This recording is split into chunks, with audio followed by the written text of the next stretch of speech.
The camp stirred long before the sun began its slow descent, though you would not have called it stirring so much as settling into a deeper stillness. You woke in the grey half-light before dawn, the felt walls of the tent holding the coolness of the night against your skin, and you lay for a while listening to the animals. The camels were already shifting their weight from foot to foot, a soft, rhythmic crunch of dry earth under their padded soles that came through the ground more than the air. A horse blew out a long breath somewhere to the east, and a dog gave a single low bark that was not an alarm but a simple statement of presence. You pushed back the heavy wool blanket and sat up, feeling the familiar ache in your shoulders from yesterday's work, an ache that was not unpleasant, just a reminder of the loads lifted and the ropes pulled tight. Outside, the air was cool enough to see your breath for a few seconds before the first pale light of dawn melted it away. The encampment sat on a long, low rise that gave a view of the grass in all directions, a sea of pale gold that moved in slow waves when the breeze touched it, a breeze that smelled of dry earth and a faint, sweet herb you could never name. Around you, the other tents were still silent, their smoke holes dark, the people inside wrapped in their own blankets, waiting for the sun to lift the chill. You walked to the edge of the camp, your boots pressing into soil that was not quite dust, not quite mud, just a firm grey-brown crust that held the memory of the spring rains deep below. The sky above the eastern horizon had shifted from black to a deep, watery blue, and a single star still hung there, the morning star, bright and steady, as if watching the camp with a calm, unblinking patience. You stood and watched it for a long moment, your hands tucked into the sleeves of your thick felt coat, until the star faded into the growing light, and the day began. The first tasks were the same as they had been on every morning of every journey you could remember. You moved toward the animal lines, where the camels were hobbled for the night, great dark shapes that slowly resolved into individual beasts as the light grew. There was the old brown female with the torn ear, the one who always grumbled when you first approached, her long neck weaving side to side as she caught your scent. The young male with the pale, almost white coat and the patient eyes. The sturdy, dun, coloured pack camel who stood with his head low, already half asleep again. You passed among them and ran your hand over their flanks, feeling for any heat or swelling, checking the hard pads of their feet for cracks or stones. The wool of their coats was thick with dust, and your fingers came away grey, the dust so fine it felt like talc. You found no problems, only the usual wear of days on the trail, and you spoke a few low words to each animal, not words of command, just sounds, a murmur that they seemed to understand. A camel groaned, a deep guttural sound that rumbled up from its chest, and another answered from further down the line, a call and response as old as the caravans themselves. When the sun finally broke the horizon, it did so without drama, a thin line of orange that widened into a pale yellow disk, and the whole camp came to life in the same unhurried way. A woman emerged from a tent, stretched, and began to coax a fire from last night's coals, the thin column of smoke rising straight up in the still air. A child carried a leather bucket toward the small brackish stream that ran at the bottom of the rise, a stream you could cross in 3 steps, its water tasting of minerals and distance. You collected your own share of water, the bucket heavy on your arm, and you filled a shallow wooden trough for the horses, who pushed their soft noses into it and drank with a slow, steady lapping that went on for many minutes. After the animals had drunk their fill, You poured a little of the remaining water over your hands and face. The coolness, a brief shock before the day's heat set in. The packing of the caravan was a ritual that filled the morning hours without any sense of rush. You unrolled the great squares of felt and coarse wool that had covered the supplies overnight, shaking off the dew that had gathered in tiny glittering beads. The bags of provisions were stored under a temporary lean-to of hide and wooden poles. Sacks of millet, smaller pouches of dried curd, blocks of hard cheese wrapped in cloth, dried meat that was nearly black,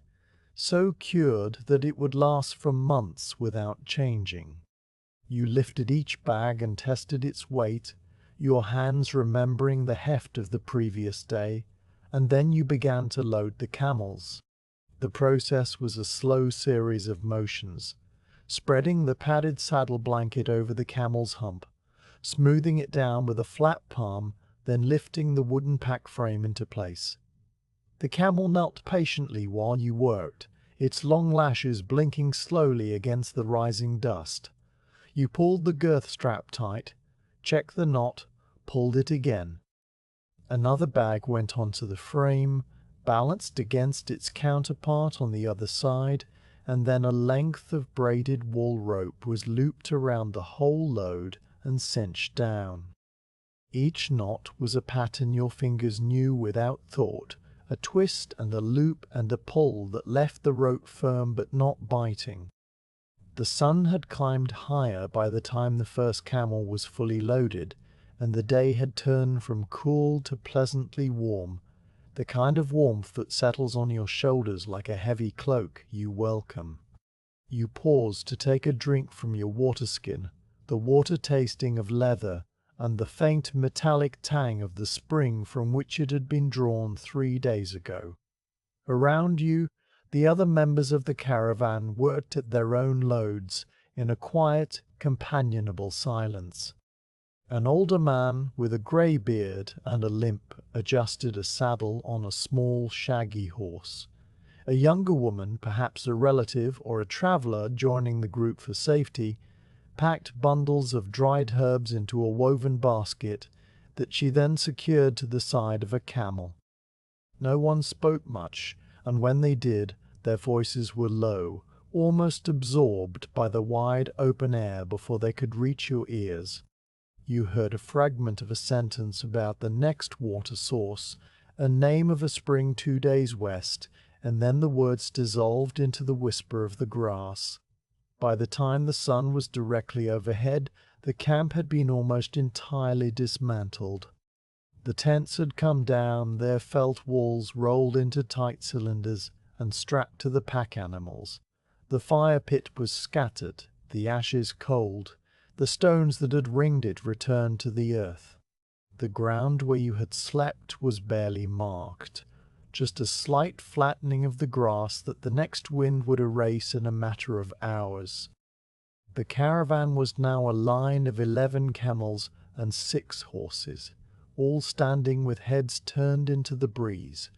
their loads high and square on their backs, casting short, dark shadows on the ground. The afternoon light was high and pale, the color of weak tea, and the grass stretched away in every direction without any landmark, larger than a distant, solitary shrub, a low mound of wiry branches that looked like a small island in a golden ocean. You walked the line one last time, checking each knot, each tether that linked one animal to the next. The lead camel was the old brown female with the torn ear, a role she had held for years, her slow, steady pace setting the rhythm for the entire group. You placed a hand on her neck, just behind the jaw, and she turned one large dark eye toward you, the eye reflecting the whole blue and gold sky in miniature. Her breathing was deep and even, a soft rumble you could feel through your palm. Behind her, the other camels stood in a patient chain, their loads balanced and secure, and behind them the horses, the smallest of them, a dun gelding who flicked his tail in lazy arcs against the flies that were beginning to gather in the warmth. You took your place at the front, a staff of smooth, dark wood in your right hand, a water skin slung across your body, a small pouch of dried curd tucked into your belt. The other travelers gathered their own animals and fell into line without any signal beyond your first step forward. The young woman with the herbs adjusted a cloth over her head to shield against the sun. The older man swung into his saddle with a grunt, and the child, the one who had fetched water, now sat atop a cart pulled by a pair of sturdy, long-haired oxen, the cart carrying the heavy felt rolls and a few clay pots. The dog that had barked at dawn trotted out ahead of the line, its tail low but wagging, nose to the ground, and then looked back as if to ask whether this was the right direction. You clicked your tongue once, a soft sound, and the lead camel took a step, and then another, and the whole caravan began to move. The first steps across the steppe were always the same, a moment of transition from the static camp to the slow, continuous motion that would define the days ahead. The ground here was slightly springy, covered in a dense mat of grass that was not tall but thick, the blades intertwining so that they cushioned each footfall. The camel's broad two-toed feet spread with each step, leaving prints that were round and shallow, almost like the mark of a large hand pressed gently into the earth.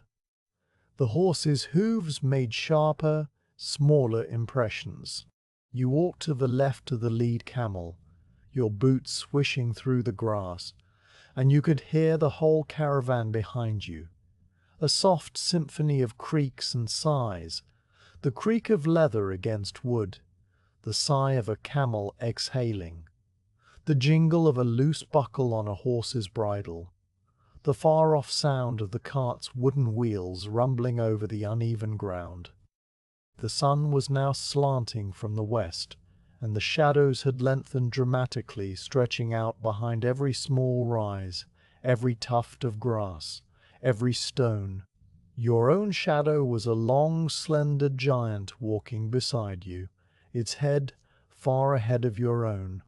The light had changed quality, turning from the harsh white of midday to a warm golden tone that made the grass look like spun honey.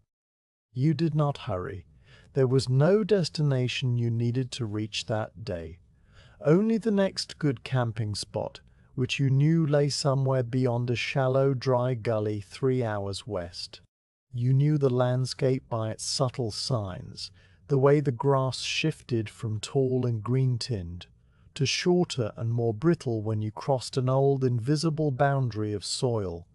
the way the ground rose almost imperceptibly toward a low ridge that you could not yet see but could feel, in the slight extra effort the camels made, the way the birds' small brown larks flew up from the grass ahead of you in little groups, their wing beats a soft whirring, only to settle again 50 paces further on.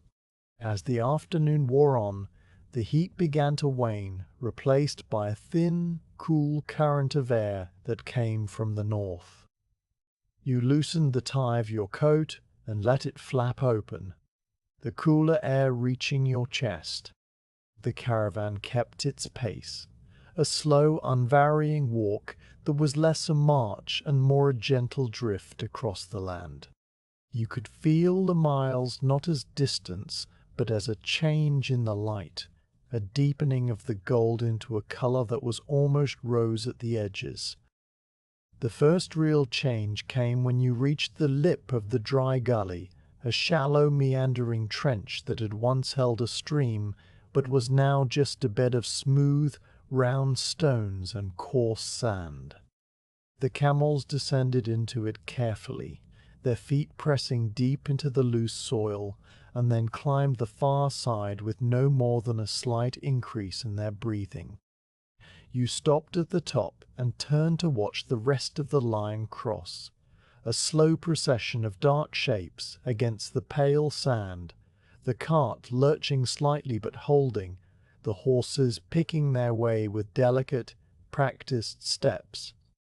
Beyond the gully, the land opened out even wider, so wide that the horizon seemed further away, a faint line where the pale yellow of the grass met the pale blue of the sky without any distinction. You walked on, your staff tapping the ground every few steps, a rhythm that was as regular as your heartbeat.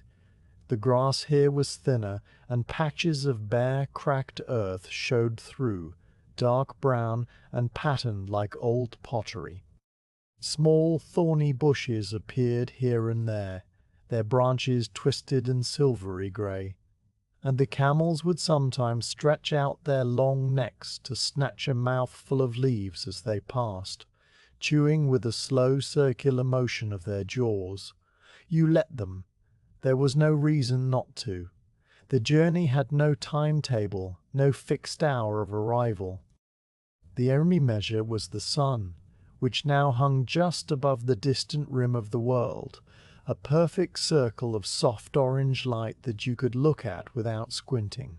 It was then, as the sun touched the horizon and the sky began its slow transformation from blue to a banded spectrum of gold and pink and pale lavender,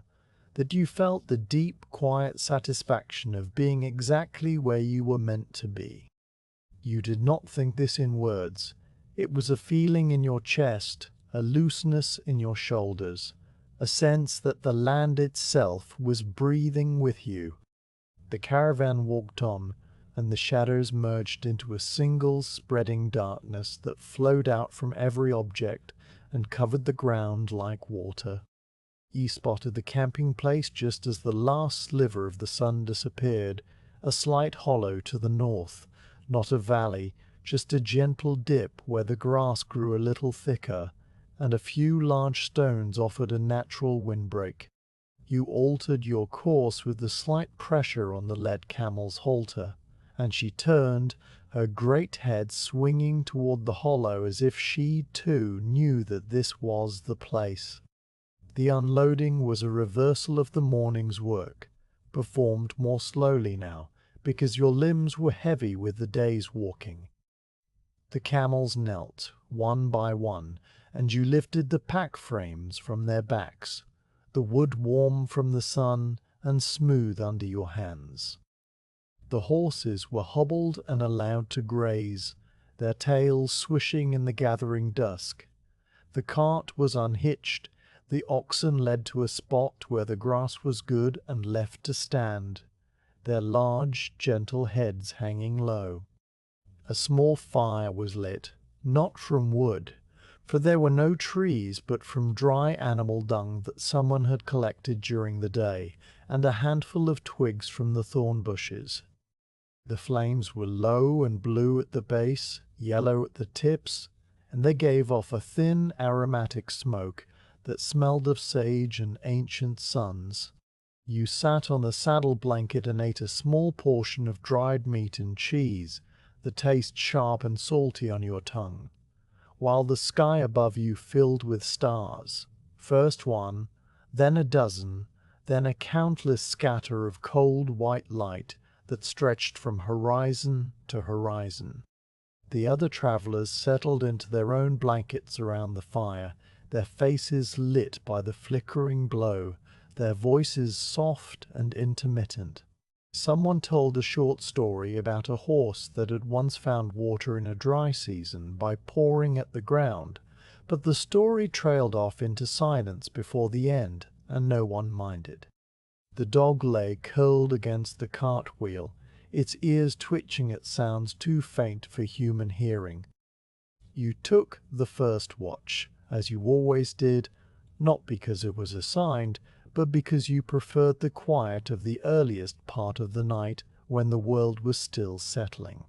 You wrapped your coat around you, the wool smelling of smoke and grass and the long, long road, and you let your gaze travel across the camp, checking the animals, checking the faint line of the eastern horizon where the moon would later rise. The fire dimmed to a bed of orange coals, and the night deepened into a profound velvety blackness, broken only by the stars and the soft, steady sound of camels chewing their cud, a sound like the earth itself processing the day into memory. The last hour of daylight began without ceremony, just a gradual shift in the angle of the light that told you the sun was beginning its final descent. You walked at the head of the caravan, your boots pressing into the dry grass with a soft, steady rhythm. And you noticed that the shadows had grown so long they now stretched ahead of you like dark rivers flowing east. The lead camel kept her pace, a slow, swinging stride that made the loaded pack frame creak with a sound like old wood settling in a warm room.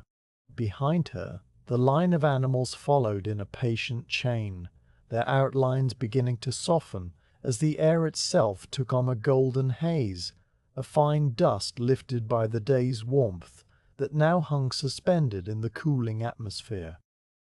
The steppe at this hour was a study in quiet gradation. The grass, which had been a pale straw color under the midday sun, now held tones of honey and amber, each blade catching the low light and glowing briefly before the earth's rotation pulled the illumination further west. You could feel the temperature dropping in small increments, a coolness that first touched the tips of your ears and then settled over your shoulders like a light shawl, a welcome change after the long afternoon's warmth. A faint breeze stirred from the north, carrying the dry, herbal scent of wormwood and the distant memory of a rain that had fallen somewhere beyond the horizon days ago, a rain you would never see but could smell in the air as a clean, sharp note beneath the dust. You did not follow a road, for there was no road, only the memory of the land held in your mind and passed down through seasons of travel. Your path was guided by the shape of a distant hill, a low, dark mound that sat on the horizon like a sleeping animal, its flanks just beginning to catch the rose-tinted light of the setting sun. You had seen that hill many times before, and you knew that on its far side a shallow depression offered a natural shelter, a place where the wind would pass overhead without reaching the ground, a place where the earth was soft and the grass thick enough for the animals to graze. You adjusted your course by a fraction, a slight turn of your shoulders that the camel felt through the halter, and she turned with you, her large padded feet finding the new direction without hesitation. The light continued to change as you walked, the gold deepening into a color that was almost orange, a warm, mellow hue that painted the bellies of the few high clouds in shades of pink and coral. The sky above those clouds was a pale, washed blue, the blue of old pottery, and it darkened imperceptibly toward the east, where the first hint of a deeper evening blue was beginning to gather. You could hear the sounds of the caravan more clearly now, because the cooling air carried sound further, a phenomenon you had noticed on countless evenings. The creak of the cart's wheels, the soft jingle of a horse's bit, the occasional low groan of a camel, all these sounds seemed to hang in the air for an extra moment, as if the steppe itself was listening and then gently releasing them back into the silence. A small flock of larks erupted from the grass 50 paces to your right, their brown wings beating fast, and they flew in a low, undulating line before settling again, their short calls a series of high, thin notes that cut through the still air. You watched them without breaking stride, your eyes following their flight until they disappeared into the golden backdrop of the plain. The dog that had been trotting ahead of the caravan paused, one paw lifted and looked in the direction of the birds. But it did not chase, it simply stood and watched, its tail giving a single slow wag before it resumed its path. The dog was a small, wiry animal with a grey muzzle and ears that flopped forward, and it had attached itself to the caravan many journeys ago, belonging to no one in particular, but to everyone in general, a quiet companion that asked for nothing but the warmth of the fire and the occasional scrap of dried meat. As the sun edged closer to the horizon, the temperature dropped another noticeable degree, and you reached up to fasten the toggle of the neck of your felt coat, the wool warm and rough against your fingers.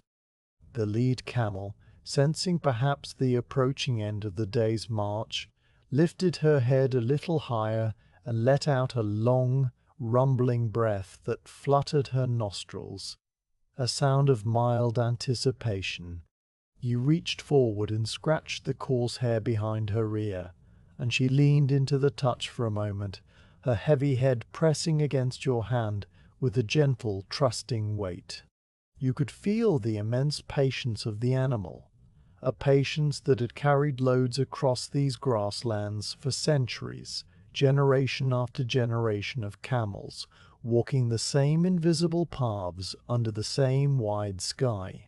The grass beneath your feet was changing now, becoming slightly taller and greener in the subtle dips of the land, a sign that water was not far below the surface. You noticed the change in texture through your boot soles, a slight springiness, a moistness that had not been there an hour before. The horses noticed it too. Their heads, which had been hanging low with the day's fatigue, came up a little, and their nostrils widened to take in the scent of fresher vegetation. One of the horses, the dun gelding, gave a soft, low whicker, a sound that was almost a question, and you answered it with a quiet word, a sound you made in the back of your throat that was not quite a word, but a reassurance. The horse's ears swiveled toward you and then relaxed, and it continued to walk with a renewed, if still slow, energy. You came upon the shallow depression just as the sun made contact with the far rim of the world, its lower edge flattening and spreading into a line of liquid fire. The hollow was a gentle bowl in the land, perhaps 100 paces across, its floor covered in a thicker carpet of grass that was mixed with small purple flowering herbs that released a faint sweet fragrance when crushed underfoot. A few large stones, worn smooth by centuries of wind, stood at the northern edge of the hollow, offering a natural wall against any night breeze that might rise.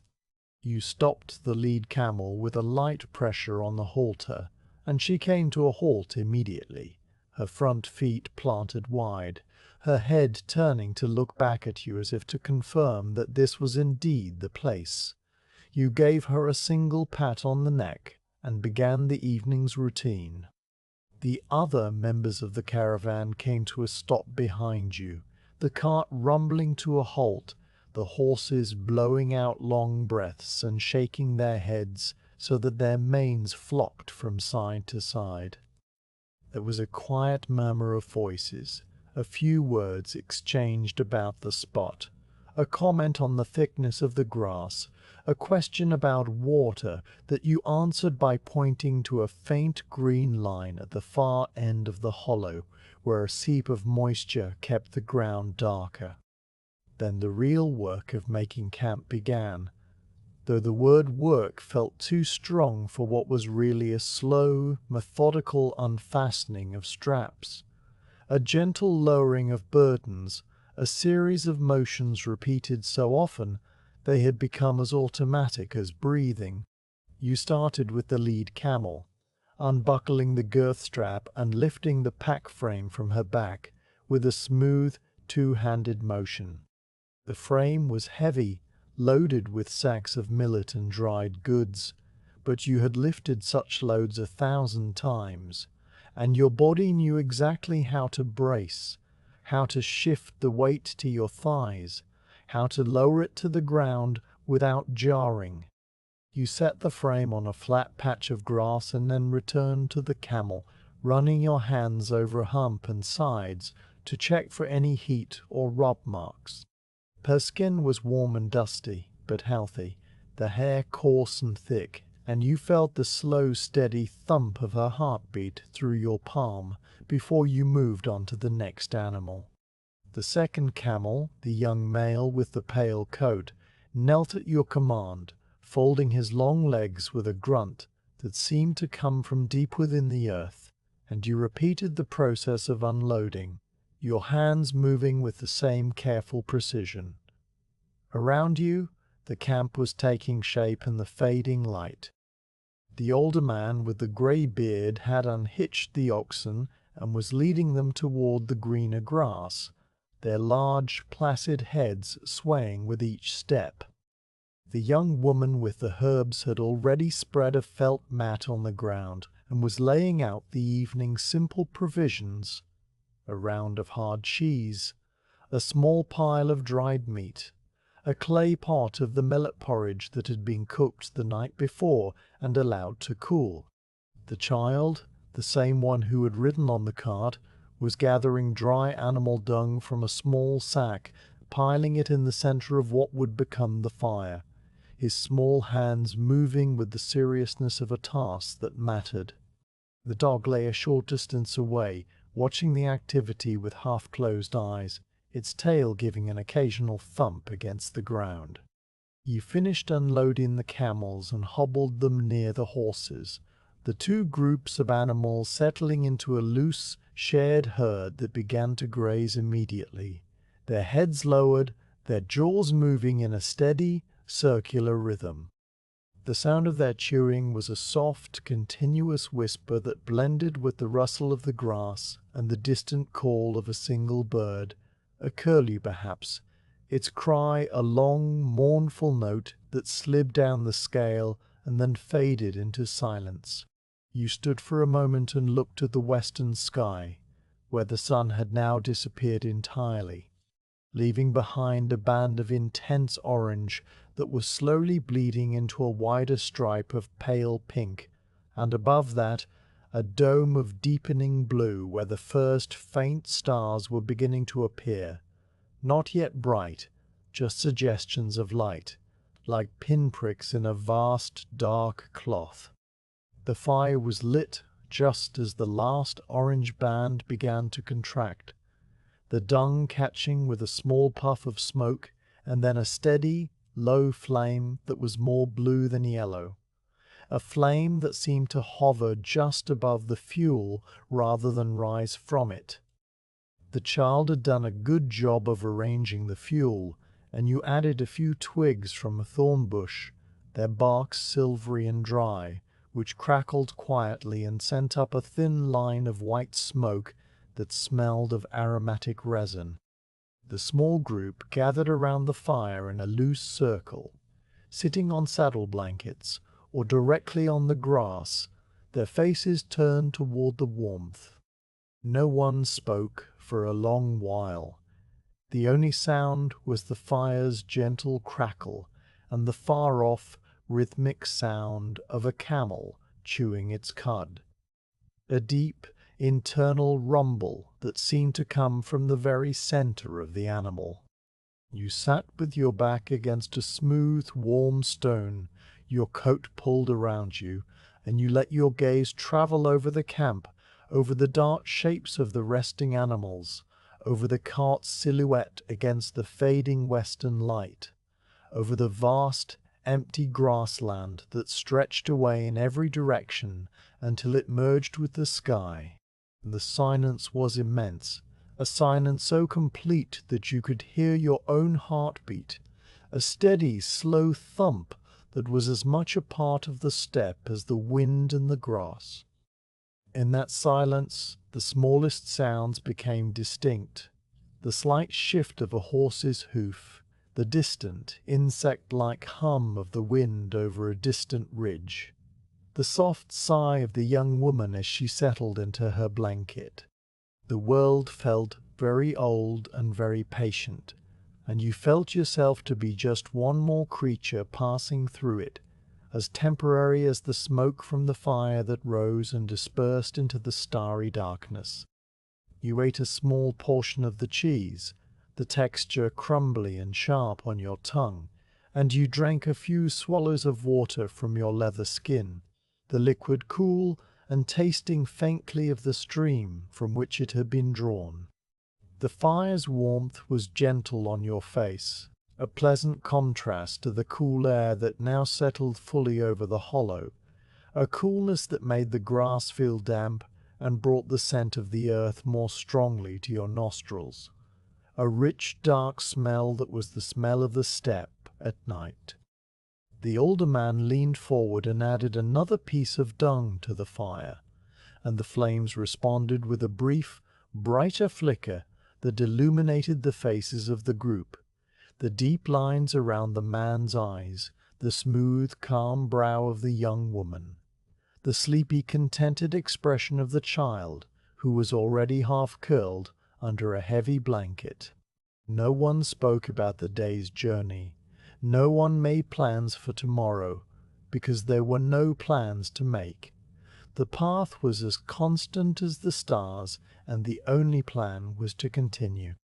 The band of orange on the western horizon had contracted to a thin, intense line, a seam of molten gold that held the last light of the sun, even as the rest of the sky turned to a deep, velvety indigo. You watched that line until it too faded, until the only light in the world came from the fire and the stars, and then you let your eyes close for a moment, not to sleep, but just to rest them, to feel the gentle weight of the day settle into your bones. When you opened them again, the fire had burned down to a bed of red coals. The dog had moved closer and lay with its chin on your boot, and the first thin crescent of a waxing moon was rising above the eastern rim of the hollow, a pale silver sliver that cast no shadow but added its own cool light to the scene. You pulled your blanket up to your chin and settled deeper against the stone, listening to the quiet, steady breathing of the sleeping camp,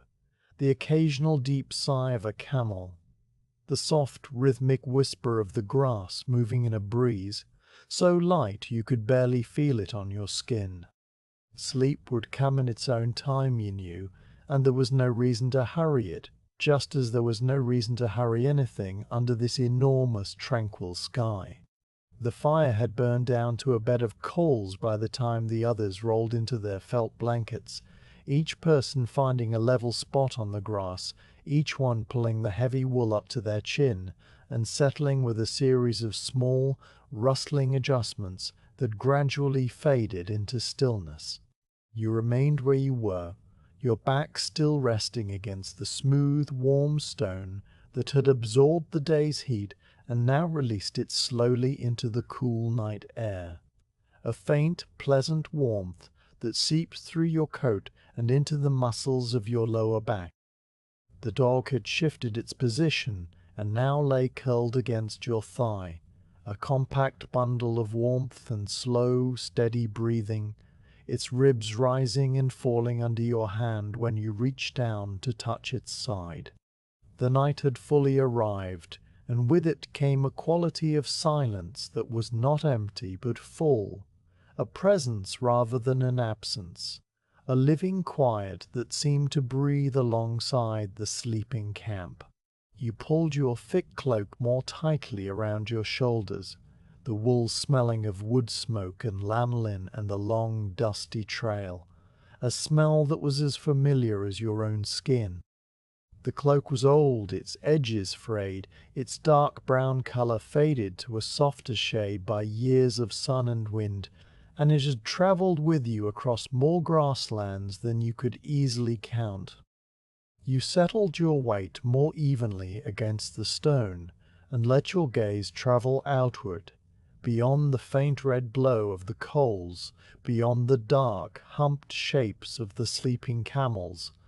out to where the steppe met the sky in a line so distant it was more a feeling than a sight.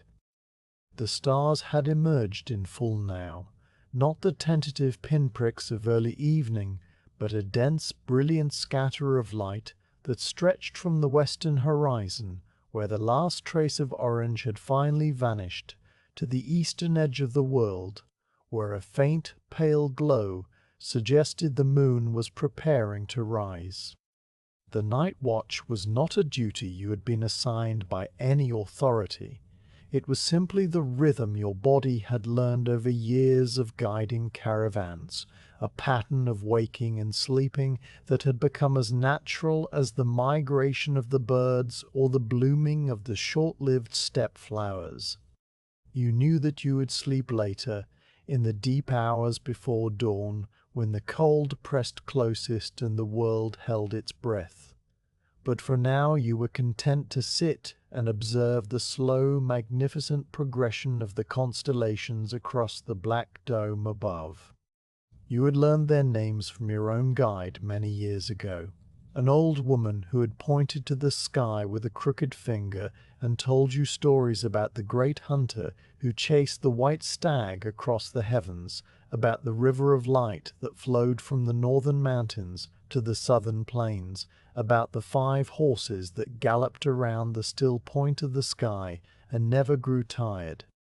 The names were different in every language you knew, but the stars themselves were constant, the same bright points that had watched over the steppe since long before the first caravan had set out, long before the first person had looked up and given them a story. A shooting star traced a brief, silver arc across the eastern sky, there and gone in less than a heartbeat, and you accepted it without wonder, just a quiet acknowledgement, the way you might nod to a passing rider on the trail.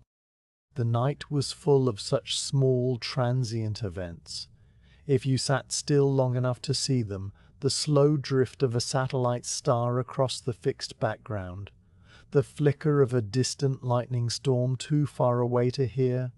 the sudden, soft rustle of the grass as a small animal a vole or a hare moved through the undergrowth on its own silent business. You heard that rustle now, a delicate scratching sound that stopped, started again, and then faded into the distance, and you did not turn your head to look because you knew it was nothing that concerned the caravan, just the ordinary commerce of the night going about its way. The first hint of the moon appeared as a silver glow behind the low hills to the east, a lightening of the blackness that spread upward and outward, paling the stars near the horizon, and then the slenderest crescent of white emerged, thin as a shaving of horn, curving upward like a delicate smile. It rose with a slowness that was almost imperceptible, the kind of motion you could only notice if you looked away and then looked back, and as it climbed, it grew brighter and sharper, its light a cool blue-white that cast the faintest of shadows. The camels, who had been dark, shapeless masses, began to resolve into individual animals again, their outlines silvered along the tops of their humps and the curves of their necks. One of them, the young pale-coated male, lifted his head at the moon's appearance, his large dark eyes reflecting 2 tiny moons of their own, and then lowered it again with a soft groan, returning to whatever slow, ruminating dream occupied his sleeping mind. You shifted your position slightly, stretching one leg out in front of you, and then the other, feeling the pleasant ache of the day's walk in your calves and the soles of your feet. You reached for the water skin that lay beside you and took a small sip. The water still cooled despite the hours it had spent in the open air, and then you replaced the stopper with a careful habitual twist. The dog stirred against your leg, its tail giving a single sleepy thump, and then resettled with a deep sigh that seemed to come from the very bottom of its small, contented soul. You rested your hand on its flank and felt a steady, reassuring rhythm of its breathing, a rhythm that matched the slow, peaceful tempo of the night itself. The moon continued its climb, and as it rose, its light changed quality, shifting from silver to a softer, milkier white that seemed to blur the edges of things rather than sharpen them. The grass, which had been sharp and distinct in the firelight, now appeared as a soft, undulating sea of grey and pale blue, its individual blades lost to a general impression of texture and motion. The stones at the edge of the hollow, which during the day had been a warm, sandy brown, now stood like pale, silent guardians, their surfaces smooth and luminous. The cart, parked near the horses, cast a long, faint shadow that stretched across the grass toward the east, and you watched that shadow shorten almost imperceptibly as the moon rose higher, a tiny incremental change that marked the passage of the night hours as clearly as any water clock. Your mind began to wander, as it always did during the quiet hours of the watch, drifting from thought to thought without urgency or direction. You found yourself considering the next day's path, the location of the shallow river you knew lay somewhere ahead, a river whose banks would be marked by a line of darker green, and the presence of birds that loved water. You calculated the distance not in miles or hours, but in the feel of the land underfoot, the way the grass would change from short and dry to tall and green, the way the soil would shift from pale brown to a darker, richer color that held moisture, the way the very smell of the air would alter, taking on the cool, mineral scent of running water.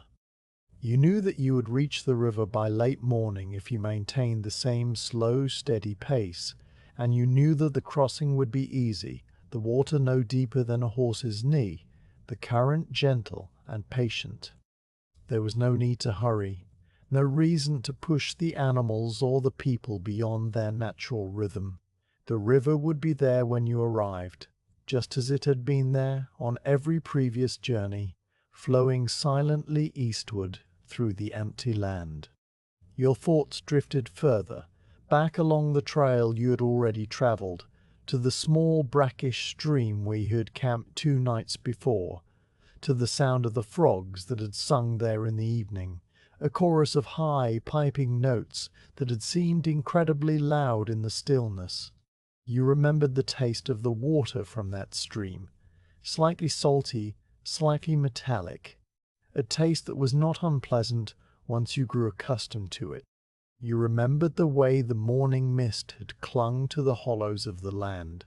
making the world appear as a series of islands floating on a silver sea, and the way the sun had burned through that mist, first as a diffuse glow, then as a sharp golden disk that turned the droplets of water on the grass into tiny, glittering jewels.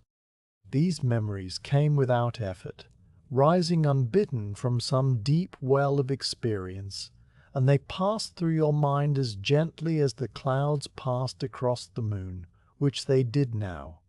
a thin, high veil of vapor that dimmed the moonlight for a few minutes and then moved on, leaving the brightness undiminished.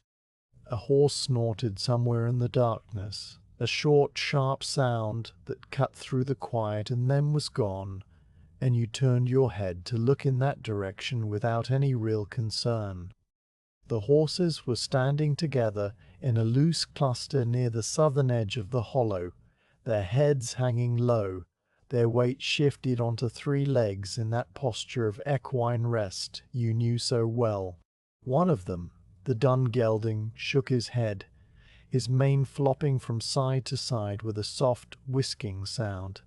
and then he too settled back into stillness. You listened to their breathing, a collective rhythmic sound of soft exhalations that blended with the chewing of the camels and the faint, distant call of a night bird, an owl, perhaps, its voice a low, repeated note that seemed to come from everywhere and nowhere at once. The hours passed in this way measured not by any mechanical device but by the slow rotation of the stars above you. The constellation you called the Great Hunter, which had been directly overhead when you first sat down, had now shifted noticeably toward the west. Its brightest star, a blue-white point of intense light, now hanging just above the dark line of the horizon. The 5 horses had wheeled around the still center of the sky, their positions altered enough that the pattern looked different, though the relationships between the stars remained the same, an eternal geometry that outlasted every human concern. The river of light, which was not a river at all, but a dense band of countless stars too faint to see individually, had moved from the eastern sky to a position almost due south, a pale luminous stripe that cut the heavens in half. You watched these changes with a calm, detached attention, the same kind of attention you might give to the slow growth of grass or the gradual weathering of a stone, and you felt a deep, quiet satisfaction in being part of this larger rhythm, this endless, patient cycle of light and darkness. The cold had deepened by now, pressing against your face and making the tip of your nose numb, though your body remained warm inside the thick layers of wool and felt. You pulled the hood of your cloak up over your head, the fabric rough against your cheeks, and you tucked your hands into your sleeves, crossing your arms over your chest. Your breath emerged in thin, pale clouds that dissipated quickly in the still air, and you could see the breath of the nearest camel doing the same, a gentle, rhythmic plume that rose and vanished with each exhale. The fire coals had dimmed further, their red glow fading to a pale ashy grey that still radiated a faint heat if you leaned close, but you did not add more fuel. The night was far advanced, and the fire had served its purpose, providing warmth and light through the early hours. Now it was time for darkness and cold, the natural state of the steppe in the hours before dawn, and you accepted this as you accepted all the other conditions of the land. The moon had crossed the zenith and was now descending toward the western horizon, its light taking on a slightly warmer tone, a faint golden tint that foreshadowed the approaching sunrise. The shadows, which had pointed east when the moon was rising, now pointed west, long and pale and soft-edged, and they moved across the grass with the same slow, inexorable motion that had marked every hour of the watch. The dog at your side stirred, stretched its front legs out with a tremor of effort, and then curled into a tighter ball, its nose tucked under its tail, its breathing still deep and regular. You shifted your weight again, your backside having grown slightly numb from the long contact with the ground, and you found a new position that was equally comfortable, your spine straight, your head balanced easily on your neck. The first hint of grey touched the eastern edge of the world so subtly that you almost missed it, a faint lightening of the blackness that was not yet colour, just a reduction of the darkness, a dilution. You watched it develop over many minutes, the grey gradually separating from the black and becoming a stripe of its own, a thin band of dove-coloured light that stretched along the entire eastern horizon.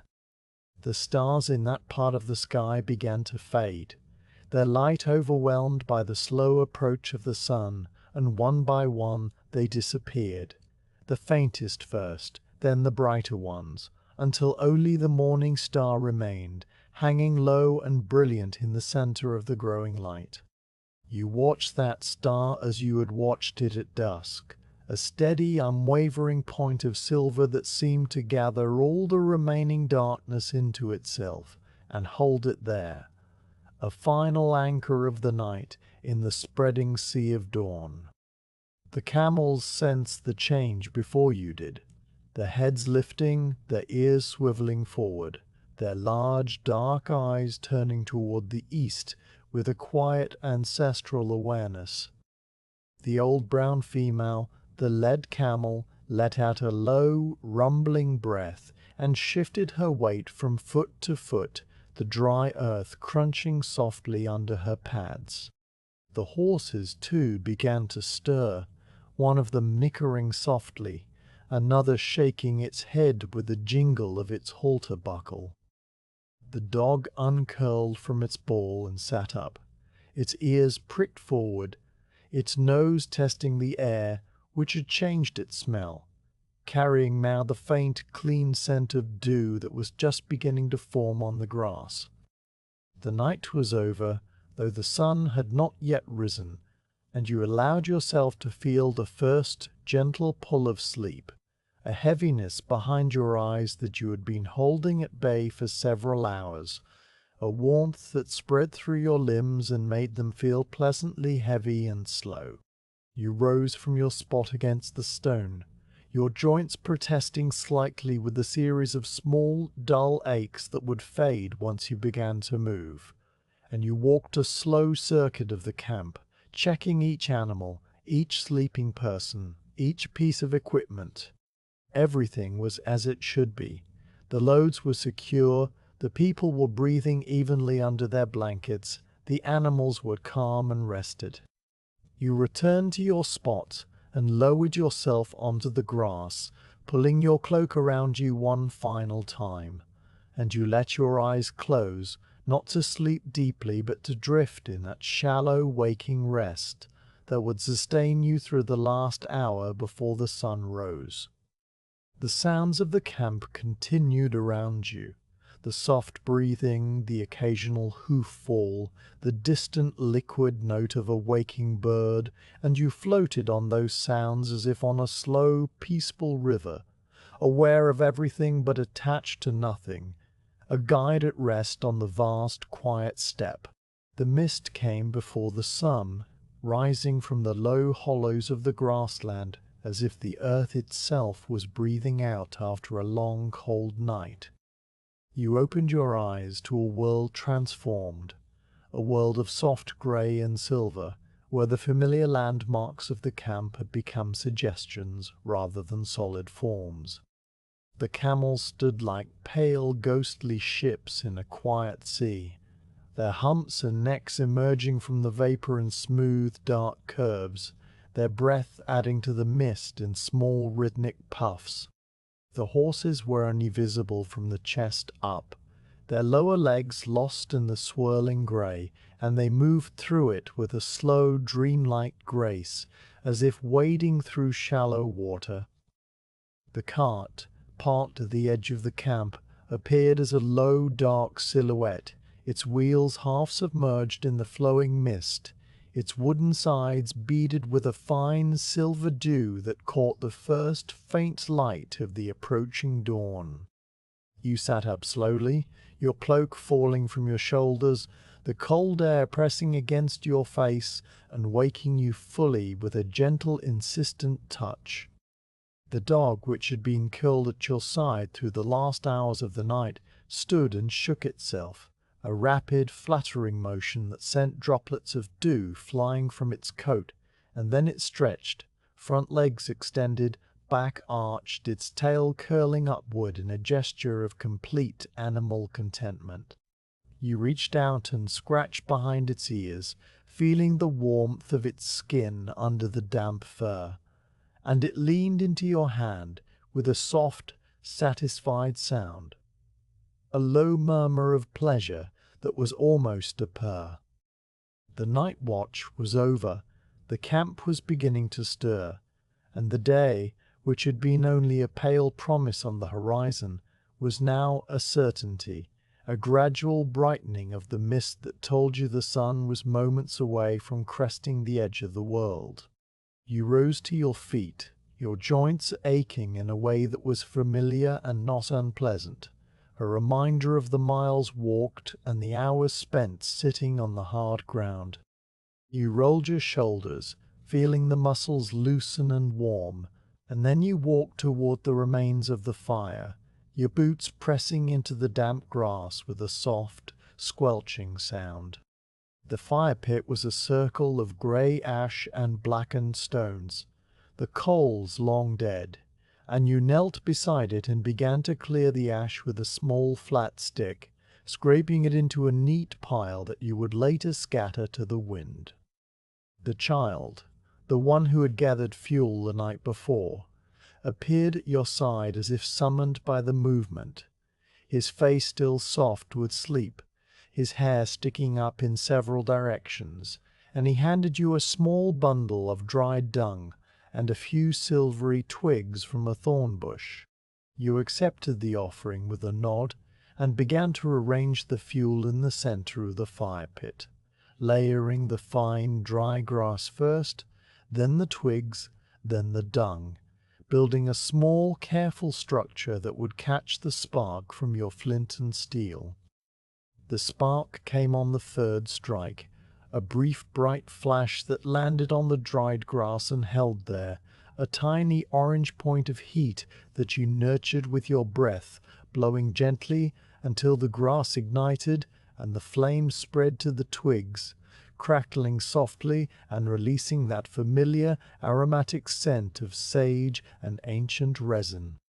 The fire grew slowly, steadily, the blue-yellow flames licking at the dung and finding purchase, and soon a small cheerful blaze was warming the air and pushing back the mist in a tight circle around the hearth. The other members of the caravan began to emerge from their blankets, drawn by the light and the warmth. The older man with the grey beard, who rose with a series of grunts and stretches. The young woman with the herbs, who folded her blanket with precise, neat movements.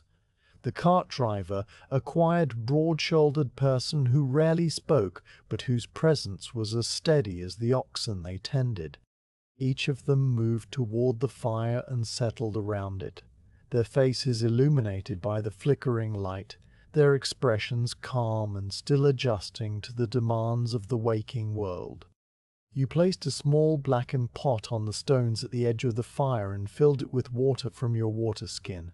the liquid splashing softly against the metal. When the water began to steam, you added a pinch of crushed, dried herbs, a blend the young woman had prepared from plants gathered along the trail, a mixture of wild mint and a flower you knew only by its pale purple color and its faint, sweet smell. The tea steeped slowly, the water turning a pale greenish brown, and you poured a small cup for yourself and for anyone else who held out their wooden bowl. The taste was warm and clean, a gentle herbal flavor that spread through your chest and seemed to push back the last of the night's cold from the inside. You held the cup in both hands and drank slowly, your gaze drifting out over the misty grassland, which was beginning to glow now with a diffuse, pearlescent light, the mist itself becoming luminous, as if the sun were a great lamp hidden behind a screen of finest silk. The sun broke the horizon without fanfare, a sudden golden sliver that turned the top of the mist to molten silver and cast long, soft-edged shadows that stretched westward across the grass. The mist, which had been so thick, began to thin almost immediately, the warmth of the sun burning it away from the top down, so that the tallest objects, the camels' heads, the cart's canopy, your own shoulders, emerged first into the clear golden light, while the ground remained hidden in the retreating grey. It was a slow, beautiful unraveling, and you watched it with the same quiet attention you gave to all the slow processes of the steppe. The mist pulling back like a blanket being folded, revealing the wet, glittering grass beneath. The droplets of dew catching the sunlight and turning into tiny, brief rainbows. The earth itself darkening from grey to brown to its usual pale sandy gold as the moisture evaporated into the warming air. The time had come to repack for the caravan. You drained the last of your tea and set the cup aside, rising and walking toward the camels, who were now fully visible and waiting with a patient, knowing stillness. The old brown female, your lead camel, turned her head toward you as you approached, her dark eyes reflecting the morning light, her jaw moving in a slow circular motion as she chewed the last of the cud she had been working on through the night. You placed a hand on her neck and felt the warmth of her skin, the coarse, dusty texture of her hair, the solid, living reality of her. She groaned once, a low, rumbling sound, and then shifted her weight, preparing herself for the loading that she knew was about to begin. The loading was a ritual you performed so many times it had become a form of meditation, a series of small, precise actions that left no room for wandering thoughts. You began by checking the pack frame, running your fingers over the wood to feel for any new cracks or splinters, testing the leather straps by pulling them taut and letting them relax, inspecting the wool padding for any areas where it had become too compressed and would need to be fluffed. The frame was in good condition, as you had known it would be, and you lifted it from the ground and settled it onto the camel's hump, adjusting the position with small incremental pushes until it sat exactly right, balanced and secure.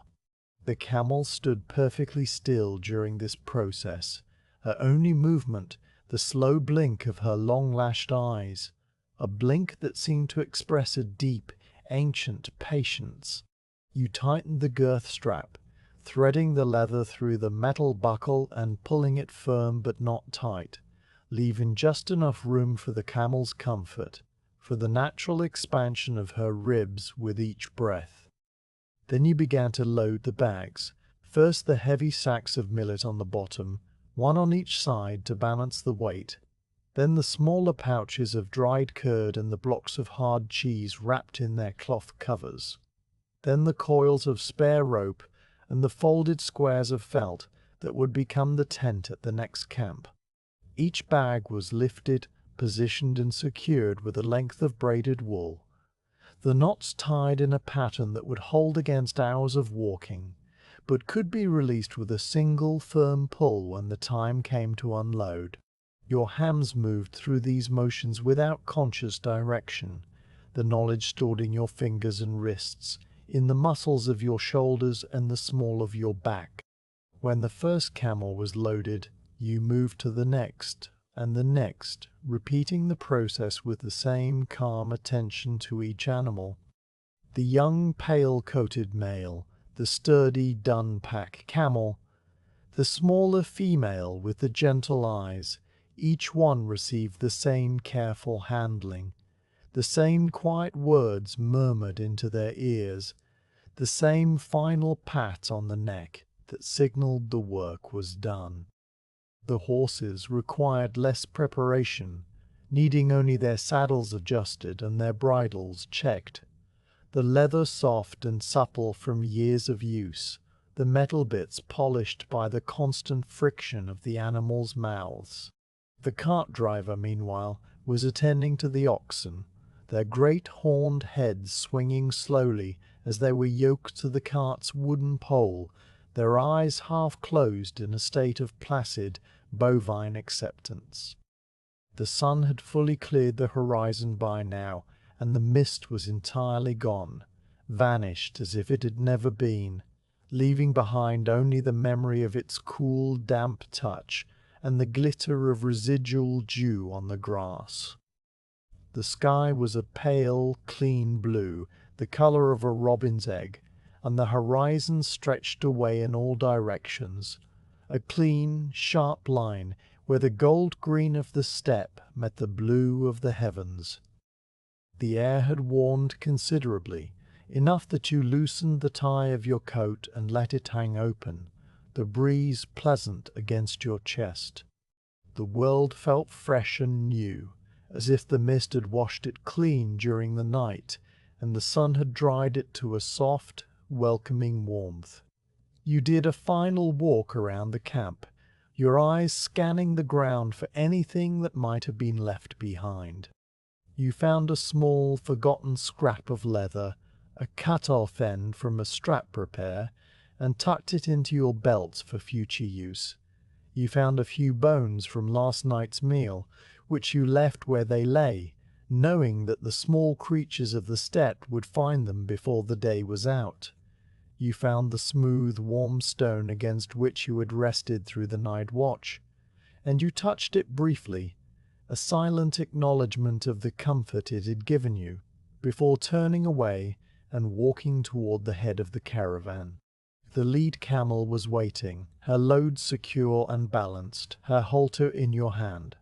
You gave the signal to move, a single soft click of your tongue, and she stepped forward, her broad feet pressing deep into the damp earth, and then lifting with a soft, sucking sound. Behind her, the rest of the caravan fell into line, the other camels, their loads swaying gently with each step.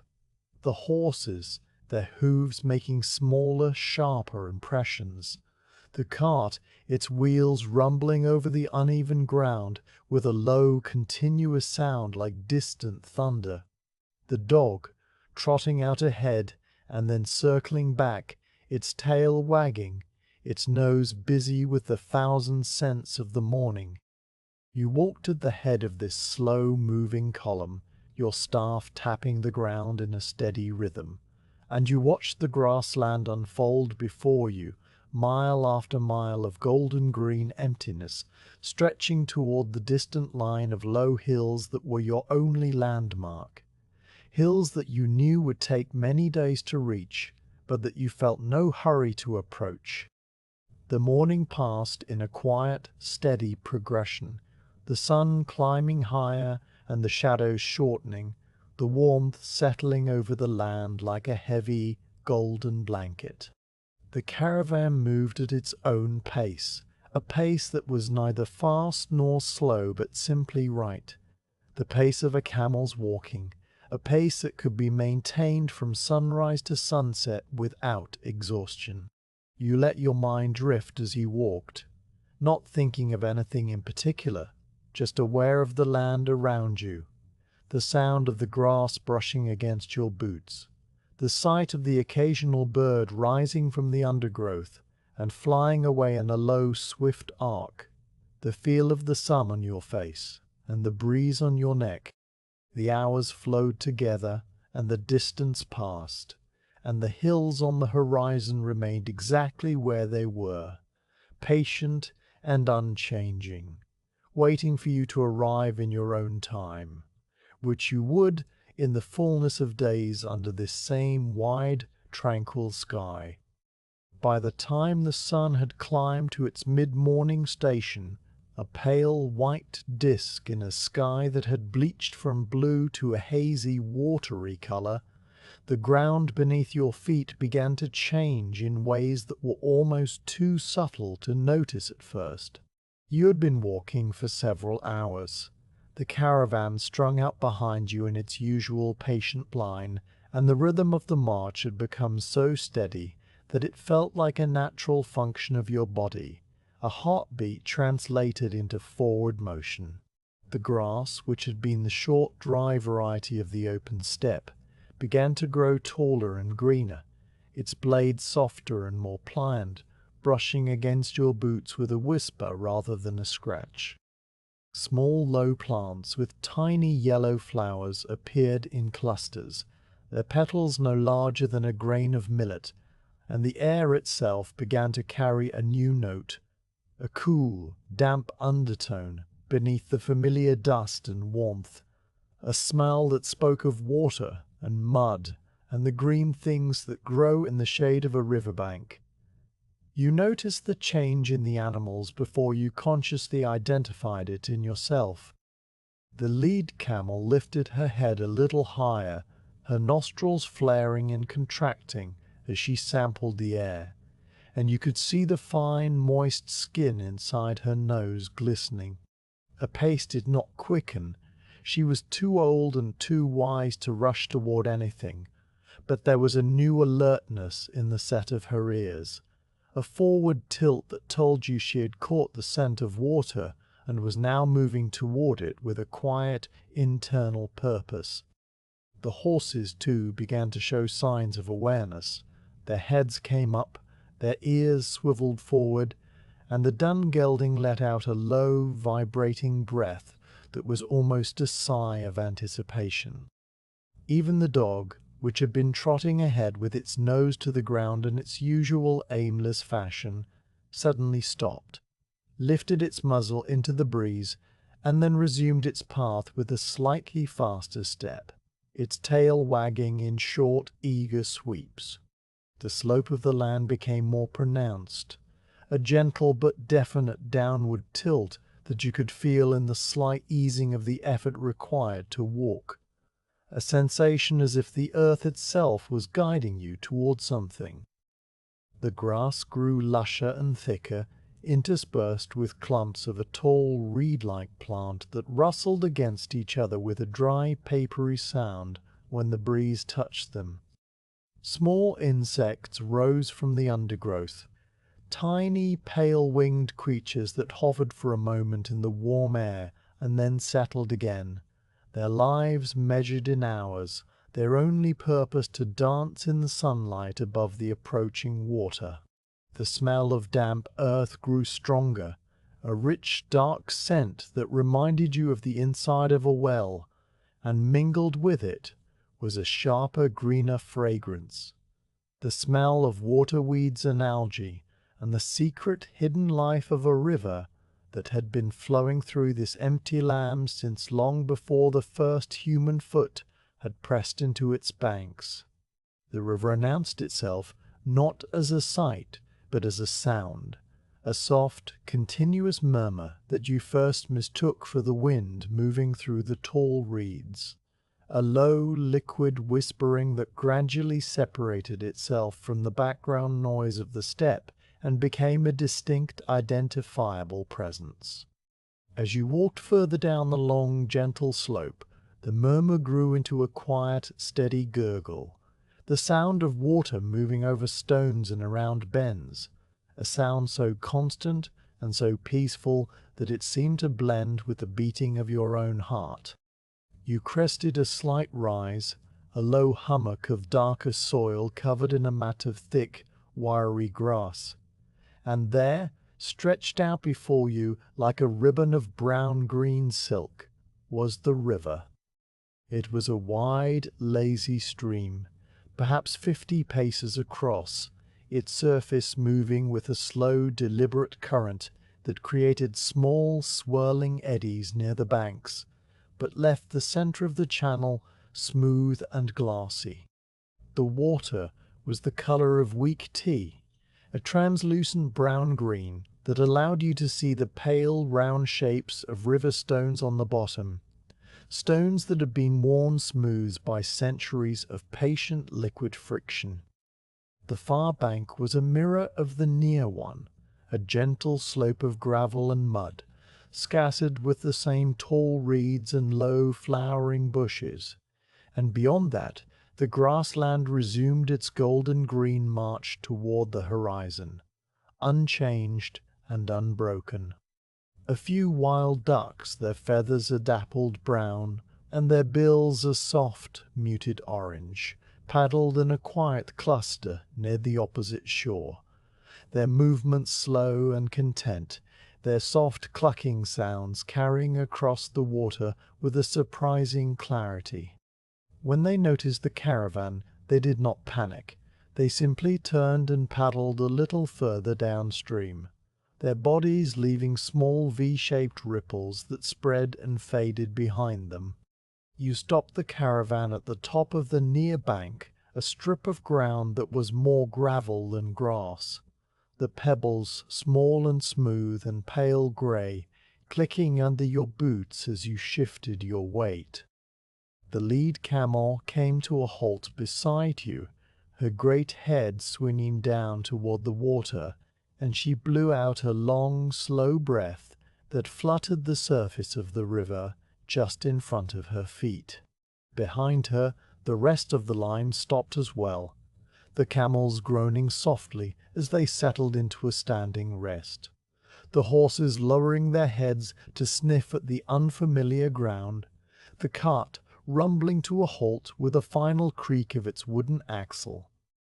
You took a moment to simply stand and look at the river, to let its presence fill your senses, the cool mineral smell of the water, the soft gurgling sound, the way the sunlight reflected off the moving surface in 1,000 tiny shifting points of light,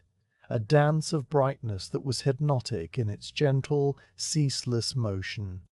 You removed your boots, untying the leather laces with slow, deliberate tugs, and then you peeled off the thick wool socks that had kept your feet warm through the morning. The air felt cool and slightly damp against your bare skin, and the gravel was sharp in a pleasant, stimulating way, pressing into the soles of your feet with 1,000 small points of pressure.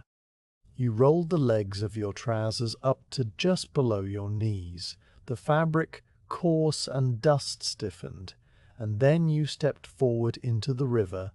the led camel's halter in your hand. The water was cool, but not cold, a temperature that was exactly the midpoint between the warmth of the air and the chill of the deep earth from which the river had sprung. It swirled around your ankles with a gentle, insistent pressure, and you could feel the smooth stones under your feet, each one distinct through your sensitive soles, their surfaces polished to a soft, almost slippery smoothness by the endless flow. The mud that lay between the stones was fine and silky, a dark, grey-brown silt that puffed up in small clouds when you disturbed it, and then settled again with a slow, graceful motion. You took a step, and then another, the water rising to your calves, the current pushing against your legs with a strength that was present but not forceful, a steady, friendly pressure that was easy to walk against. The lead camel followed you without hesitation, her large padded feet entering the water with a soft sucking sound, then a splash that was more a displacement than a sound of impact, the water rising up around her thick legs and then flowing away downstream. She walked with a slow, careful gait, her head held high, her eyes fixed on the far bank, and you could feel the slight tremor of her steps transmitted through the halter rope, a steady, reassuring rhythm.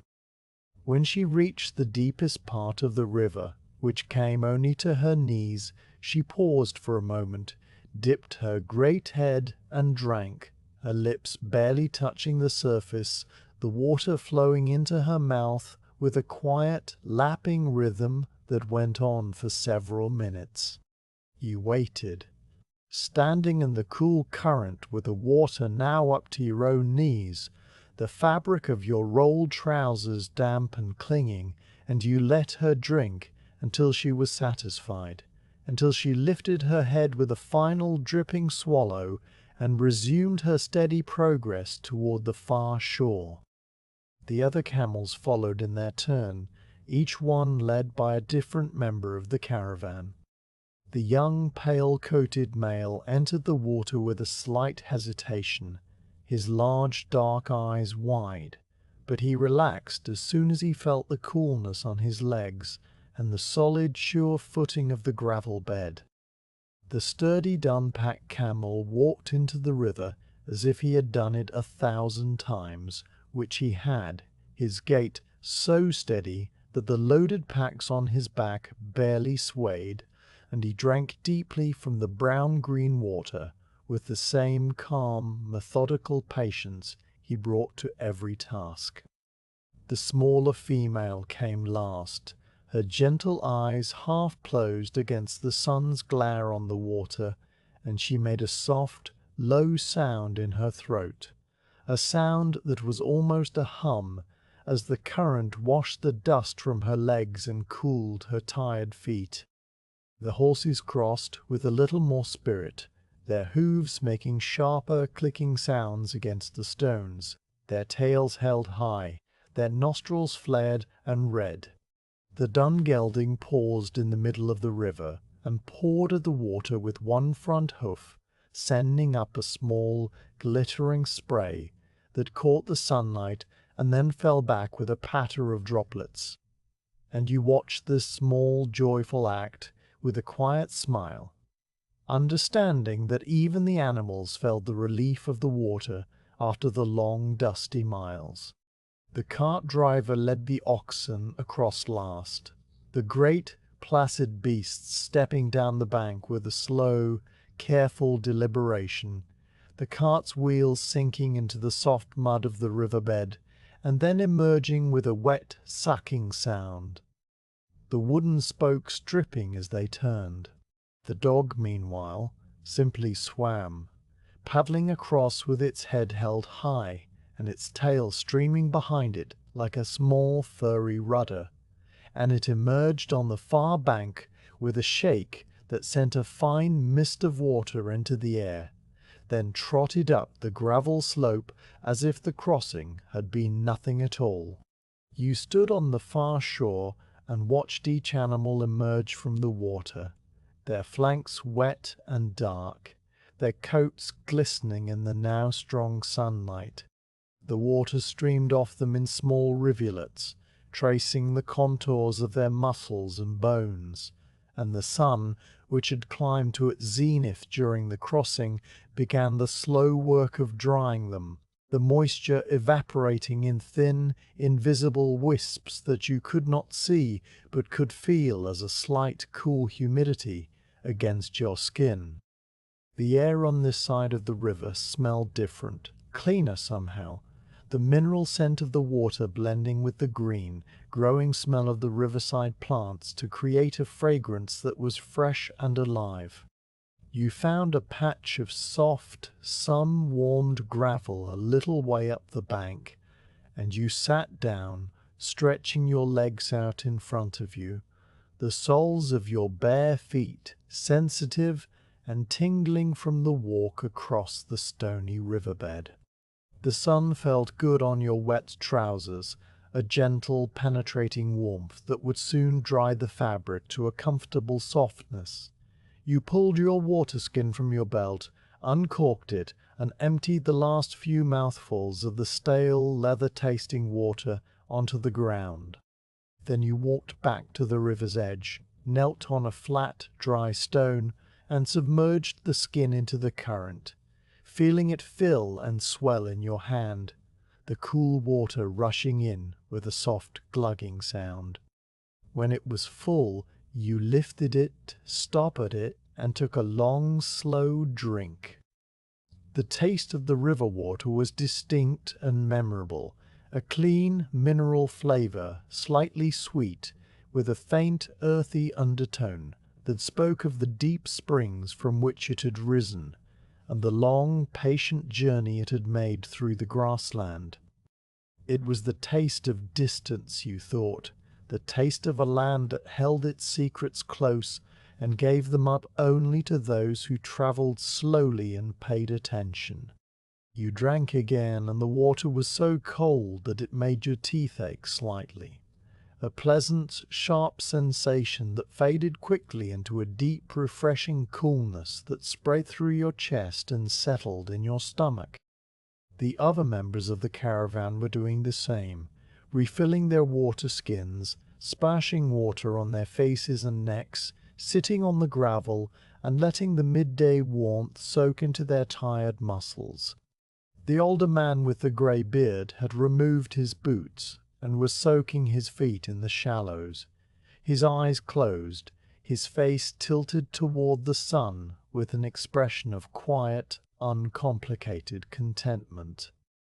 The young woman was picking small green herbs from the water's edge, adding them to the pouch at her belt, her fingers moving with a delicate, knowledgeable precision. The child was throwing small pebbles into the river, watching the ripples spread and overlap, a simple, timeless game that required no words and no purpose beyond the joy of seeing the circles expand and fade. No one spoke much and the only sounds were the gentle gurgle of the river, the occasional splash of a duck further downstream, and the soft, constant whisper of the wind moving through the reeds. The sun climbed higher, and the heat of midday began to press down with a weight that was not oppressive but simply present, a heavy, golden blanket that made every movement slower and more deliberate. The animals, now dry and warm, had spread out along the bank to graze on the lush green grass that grew in abundance near the water, their jaws moving in a steady, circular rhythm, their tails swishing lazily at the few flies that had emerged with the warmth. The dog lay stretched out on a patch of cool gravel in the shade of the cart, its sides rising and falling in the deep, slow breathing of complete relaxation. You leaned back on your elbows, your boots and socks drying beside you on a warm stone, and you let your gaze travel along the river's course, watching the water flow eastward, out of sight around a gentle bend, continuing its own patient journey toward a destination you would never see. The river you knew would join other rivers, and those would join still larger ones, and eventually the water that had cooled your feet and filled your water skin would reach a far distant sea, a body of water so vast that it was beyond your imagining. But for now it was here, in this quiet, empty place, flowing through the grassland with a constancy that was older than any caravan, older than any human memory. You felt a deep, quiet gratitude for its presence, for the way it had refreshed the animals and filled your stores, for the way it had offered a moment of rest in the middle of the long, slow journey, and you felt no hurry to leave. The river would continue to flow, the sun would continue to shine, and the caravan would continue on its way in its own time, when the rest was done and the heat of midday had begun to ease. For now, it was enough to sit on the warm gravel and listen to the water and let the peace of the place settle into your bones. The rest by the river extended through the middle hours of the day, the sun arcing slowly across the pale, hazy sky until it hung just past the zenith, and the shadows, which had been small and dark pools directly beneath the animals, began to stretch once more toward the east. You rose from your spot on the warm gravel, your trousers now dry and soft against your legs, your boots, which you pulled on with a series of small tugs, still holding a faint dampness inside from their time in the river. The lead camel, who had been grazing on the lush bank grass, lifted her head as you approached, a long strand of green hanging from the corner of her mouth, and she chewed it slowly, her jaw moving in that steady circular rhythm that was as constant as the river's flow.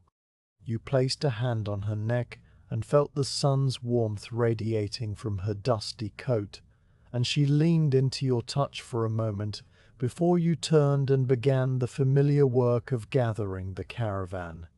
The loading was quicker this time, the packs and saddles having been only partially removed for the river crossing, and within a short while the line was reformed, the animals standing in their usual order, their heads turned toward the east, where the grassland rose in a long, gentle swell that hid the horizon from view. The dog, refreshed from its swim and its nap, trotted out ahead with a renewed energy, its tail held high, its nose sampling the warm afternoon air. You clicked your tongue once, and the caravan moved forward, away from the river and its cool green scent, back into the open, sun-warmed vastness of the steppe. For the first hour after leaving the river, the land continued its gradual rise, a slope so gentle that it was almost imperceptible, only noticeable in the slight increase in the effort required to walk, the way your breath came a little deeper, the way the camel's footfalls seemed to press more firmly into the earth. The grass began to change again, reverting from the tall, lush green of the riverbank to the shorter, drier gold of the open plain, though it was still mixed with patches of the small, yellow-flowered plants and occasional clumps of the silvery-grey thorn bushes that dotted the steppe like small, patient islands. The river's scent faded slowly, replaced once more by the dry herbal smell of the grassland, the smell of sun-warmed earth and distant dust, and the sound of the water, which had been a constant gentle murmur in the background, gradually diminished until it was lost entirely to the whisper of the wind and the soft rhythmic crunch of the caravan's footsteps. As you walked, you kept your eyes on the horizon ahead, where the gentle rise of the land met the pale blue of the sky in a clean, sharp line. You knew from previous journeys that beyond this rise, the land opened out into a broad, flat expanse, a high table of grassland that stretched for many miles before descending again toward the distant foothills, and you knew that from the crest of this rise you would be able to see a great distance, the land unfolding before you like a map drawn in shades of gold and green and pale, dusty brown. The thought of this view was not exciting in any sharp way. It was simply a quiet anticipation, a small, pleasant expectation that sat in the back of your mind as you walked, adding a slight, comfortable purpose to the steady rhythm of the march. The rise crested so gradually that you were almost at the top before you realized it, the slope leveling out into a broad, flat area of short, wind-cropped grass that was dotted with small smooth stones, and the occasional low mound of darker earth. And it was from this vantage point, this high, wind-swept shoulder of the steppe, that you first saw the dark smudge on the plain below. A shifting, amorphous shape that seemed to move and reform even as you watched. A shape that your eyes, trained by years of reading the grassland, immediately recognized as something living, something not part of the fixed geography of the land. You stopped the caravan with a slight pressure on the lead camel's halter, and she came to a halt, her ears swiveling forward, her large dark eyes fixing on the distant movement with a calm, attentive curiosity. Behind her the line stopped as well, the other camels lifting their heads, the horses pricking their ears, the cart rumbling to a halt with a final creak of its wooden axle. You stood still and watched the distant shape, your hand shading your eyes from the afternoon glare, and as the minutes passed, as the caravan stood in patient, silent observation, the shape began to resolve itself into something distinct and recognizable, a herd of wild horses, perhaps 40 or 50 animals, grazing on the broad, flat plain below. They were spread out across a wide area, their bodies small and dark against the golden grass, their movements slow and collective, a tidal shifting of shape that reminded you of the way a flock of birds will wheel and turn as a single entity. The distance was great enough that you could not see individual details, only the general impression of their forms, the curve of a neck, the flick of a tail, the occasional lift of a head to scan the surroundings. The afternoon sun, which was now beginning its slow descent toward the western horizon, cast a warm golden light over the entire scene, making the grass glow and the horses' coats gleam with a faint coppery sheen, and a thin haze of dust hung over the herd, kicked up by their grazing hooves and held suspended in the still, warm air. You stood and watched for a long, quiet moment, and then you made the decision to move closer, not with any intention of interacting with the wild horses, but simply to pass near them, to share a small portion of the plain with these untethered creatures before continuing on your way. You clucked your tongue and the caravan began to move again, descending the gentle slope toward the broad flatland, the grass growing taller and thicker as you went down, brushing against your boots with a soft, rustling sound. The wild horses did not seem to notice your approach at first, or if they did not react. They continued their slow, collective grazing, their heads down, their tails swishing lazily at the few flies that buzzed in the warm air. As the distance between the caravan and the herd decreased, the details of the wild horses began to emerge with greater clarity. You could see now that the herd was composed of many small family groups, a stallion with his mares and their foals, each group maintaining a loose but distinct territory within the larger gathering. The stallions were larger and darker than the mares, their necks thicker, their movements more deliberate and watchful, and they positioned themselves on the outer edges of their small bands, lifting their heads frequently to scan the horizon. The mares were a range of colors, from pale dusty dun to a darker reddish-brown, and the foals, still gangly and thin-legged, stayed close to their mothers' sides, their coats soft and slightly shaggy, their tails short and tufted. The whole herd moved with a slow, harmonious rhythm, a collective dance that had no leader and no destination, just the steady, patient progress of grazing animals moving across an endless pasture.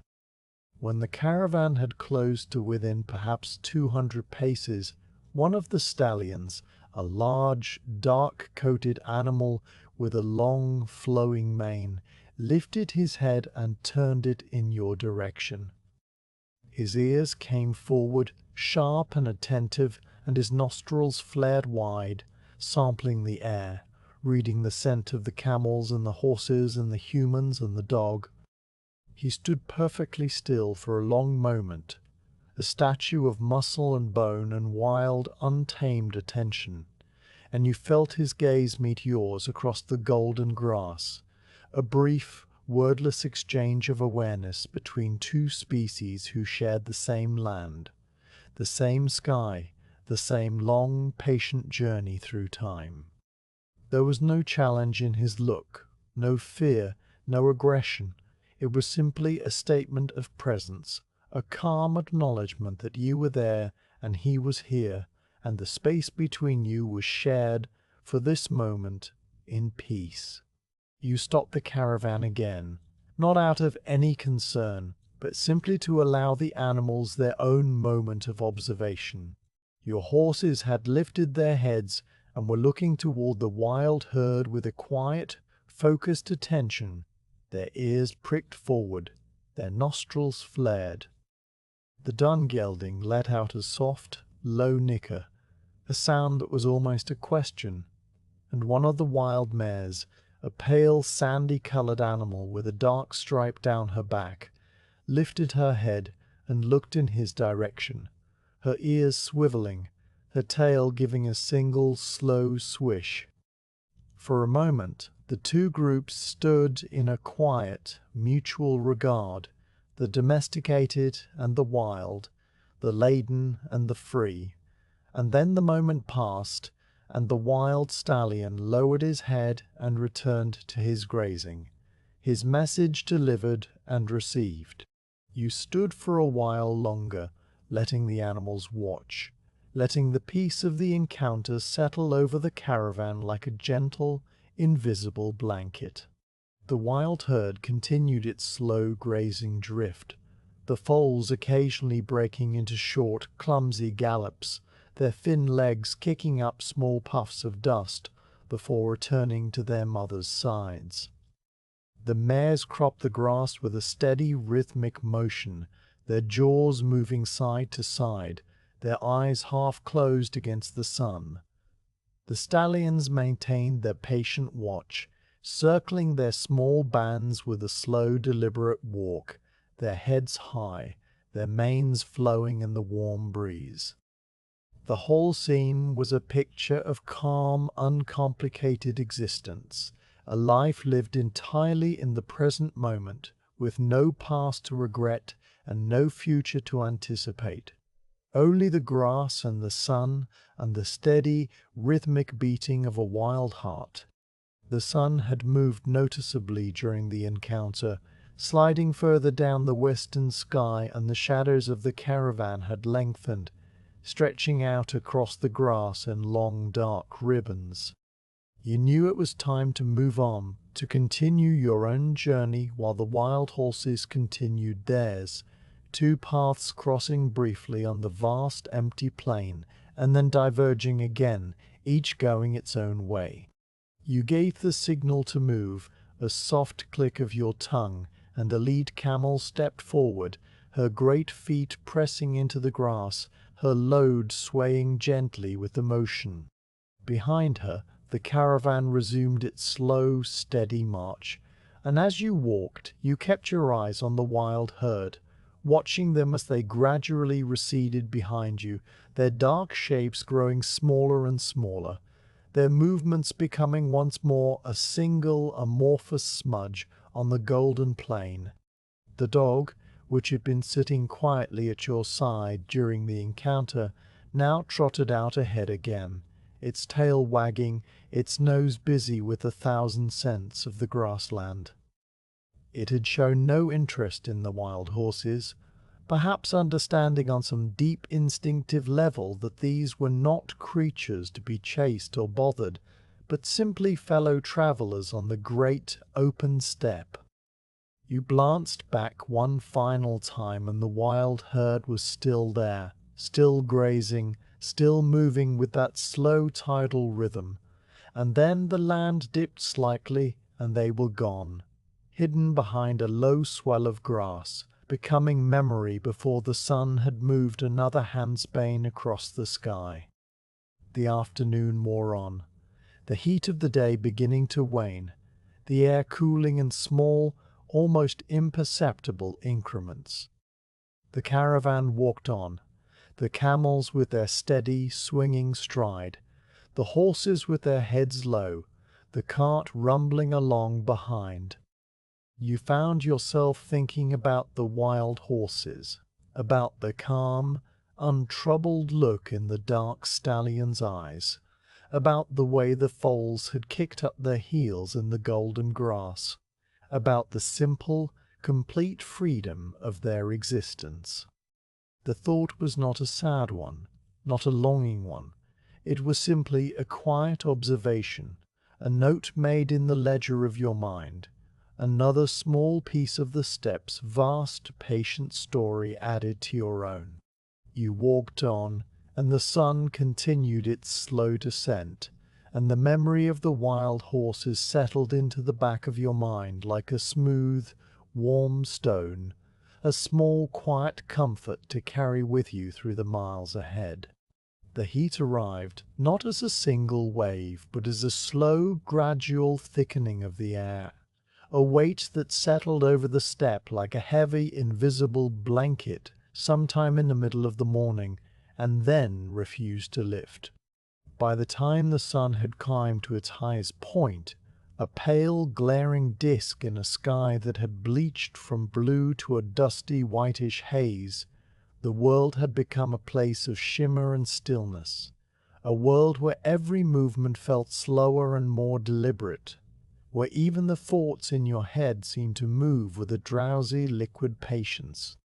You walked at the head of the caravan, your staff tapping the dry ground in a rhythm that had become so automatic it was almost a part of your breathing, and you felt the heat pressing down on your shoulders and the back of your neck, a warm, insistent weight that was not painful, but simply present, a condition of the afternoon to be accepted and endured. The sky had lost its morning clarity, turning a hazy, dusty blue that seemed to vibrate slightly, as if the air itself was trembling under the sun's relentless gaze.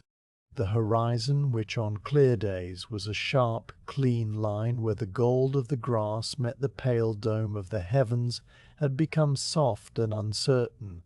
blurred by a thin, shimmering haze that made the distant land seem to float and waver, a mirage of itself.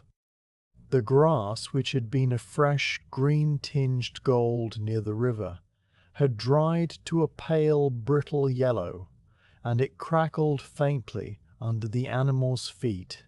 a soft, papery sound that was barely audible over the creak of the wooden saddle frames and the steady, rhythmic crunch of the caravan's progress. You had pulled a length of light, woven cloth across your face, tucking it under your eyes and letting it drape down over your nose and mouth, a simple veil that filtered the dust from the air and kept the worst of the sun's glare from burning your lips. The cloth was old and soft, faded to a pale, dusty brown from years of use, and it smelled of the trail, of dried grass and distant smoke, and the faint, clean scent of the river water in which it had been washed. Through it, your breath came warm and slightly moist, a small private climate that you carried with you as you walked, and the world beyond the cloth appeared in a slightly muted version of itself. The colors softened, the edges blurred. The animals moved with a slow, patient endurance that spoke of centuries of adaptation to this landscape, this heat, this endless sun-drenched vastness. The lead camel's pace had slowed to a deliberate, measured walk, each step taken with a careful, rolling motion that seemed to conserve every possible particle of energy. Her head hung a little lower than usual, her eyes half closed against the glare, her long lashes coated with a fine pale dust that gave them a ghostly, spectral appearance. The flies, which had been absent in the cooler hours of the morning, had emerged with the heat, and now buzzed around her face in a lazy, persistent cloud, settling on the corners of her eyes and the moist edges of her nostrils, and she endured them with a stoic, unmoving patience, blinking slowly, her tail giving an occasional desultory swish. The wooden pack frames creaked with a sound like old doors swinging in a gentle breeze, a rhythmic, repetitive noise that had been part of the caravan's music since the first mile of the journey. The leather straps, softened by the heat, gave off a faint, warm smell of oil and animal hide, a smell that blended with the dry, dusty scent of the grass and the sharper, more acrid tang of the camel's own musky odor. The horses walked with their heads low, their muzzles nearly brushing the ground, their tails swishing in a slow, metronome-like rhythm that seemed to mark the passing of the seconds, the minutes, the hours of the long, hot afternoon. The cart rumbled along behind, its wooden wheels turning with a steady, groaning sound that was deeper than the creak of the pack frames, a bass note in the caravan's slow, symphonic progress. The oxen, those great, patient beasts, walked with a ponderous, swaying gait, their large, horned heads swinging from side to side, their eyes dark and placid, fixed on some point in the far distance that only they could see. Their coats, a deep reddish brown, were coated with the same fine pale dust that covered everything, and their breath came in slow, deep exhalations that stirred the dust on the ground in small, swirling eddies. The dust itself was a constant presence, rising from the animals' feet in thin, powdery clouds that hung in the still air, and then settled slowly, coating the grass, the equipment, your clothes, your skin. You could taste it on your lips, a fine mineral grit that was not unpleasant, just familiar. The taste of the steppe itself, ancient and dry and patient. You reached for your water skin and took a small sip, the water now lukewarm from the heat, tasting of leather and the faint, metallic memory of the river from which it had been drawn, and you let it sit in your mouth for a moment before swallowing, feeling it soothe the dryness in your throat. The heat created its own strange, dream-like phenomena, bending the light in ways that played tricks on the eyes. Puddles of water seemed to appear on the grass ahead, silver and glittering, only to vanish as you approached, retreating always just beyond reach, a phantom promise of coolness that the land itself seemed to offer, and then withdraw. The distant hills, which had been your landmark for days, appeared to float above the horizon, disconnected from the earth by a band of shimmering air, their shapes wavering and reforming, like the shapes in a half-remembered dream. You had seen these mirages many times before, and you paid them no attention, knowing them for what they were,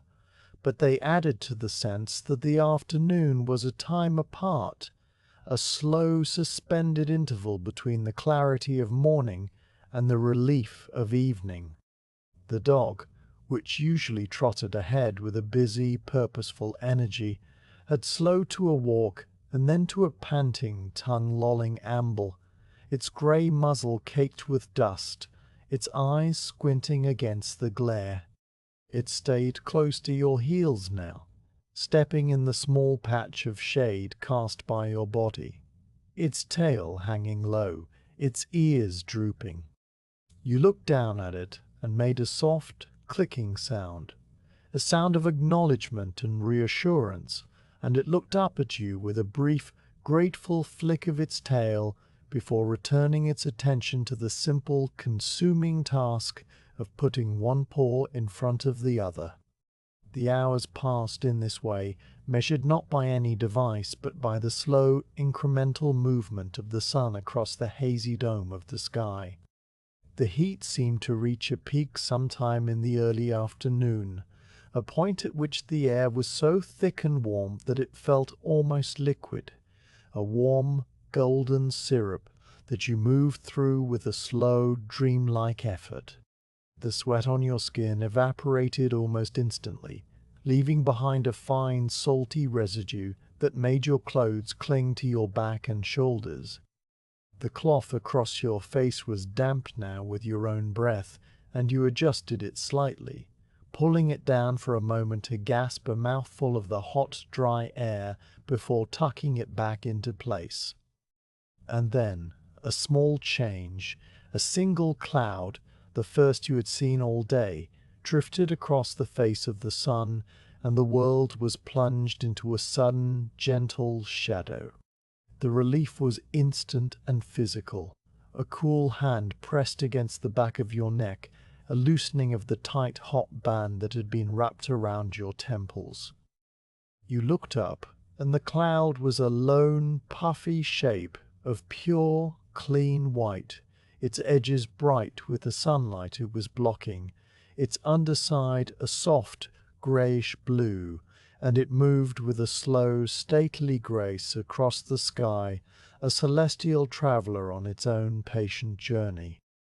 The animals seemed to feel the relief as well. The lead camel lifted her head a fraction, her ears swivelling, and the horses' tails stopped their weary swishing for a moment, hanging still in the sudden, blessed coolness. The cloud passed after a few minutes, and the sun returned, but the brief respite had broken the spell of the afternoon's most intense heat, and the world seemed slightly more bearable now, slightly less oppressive.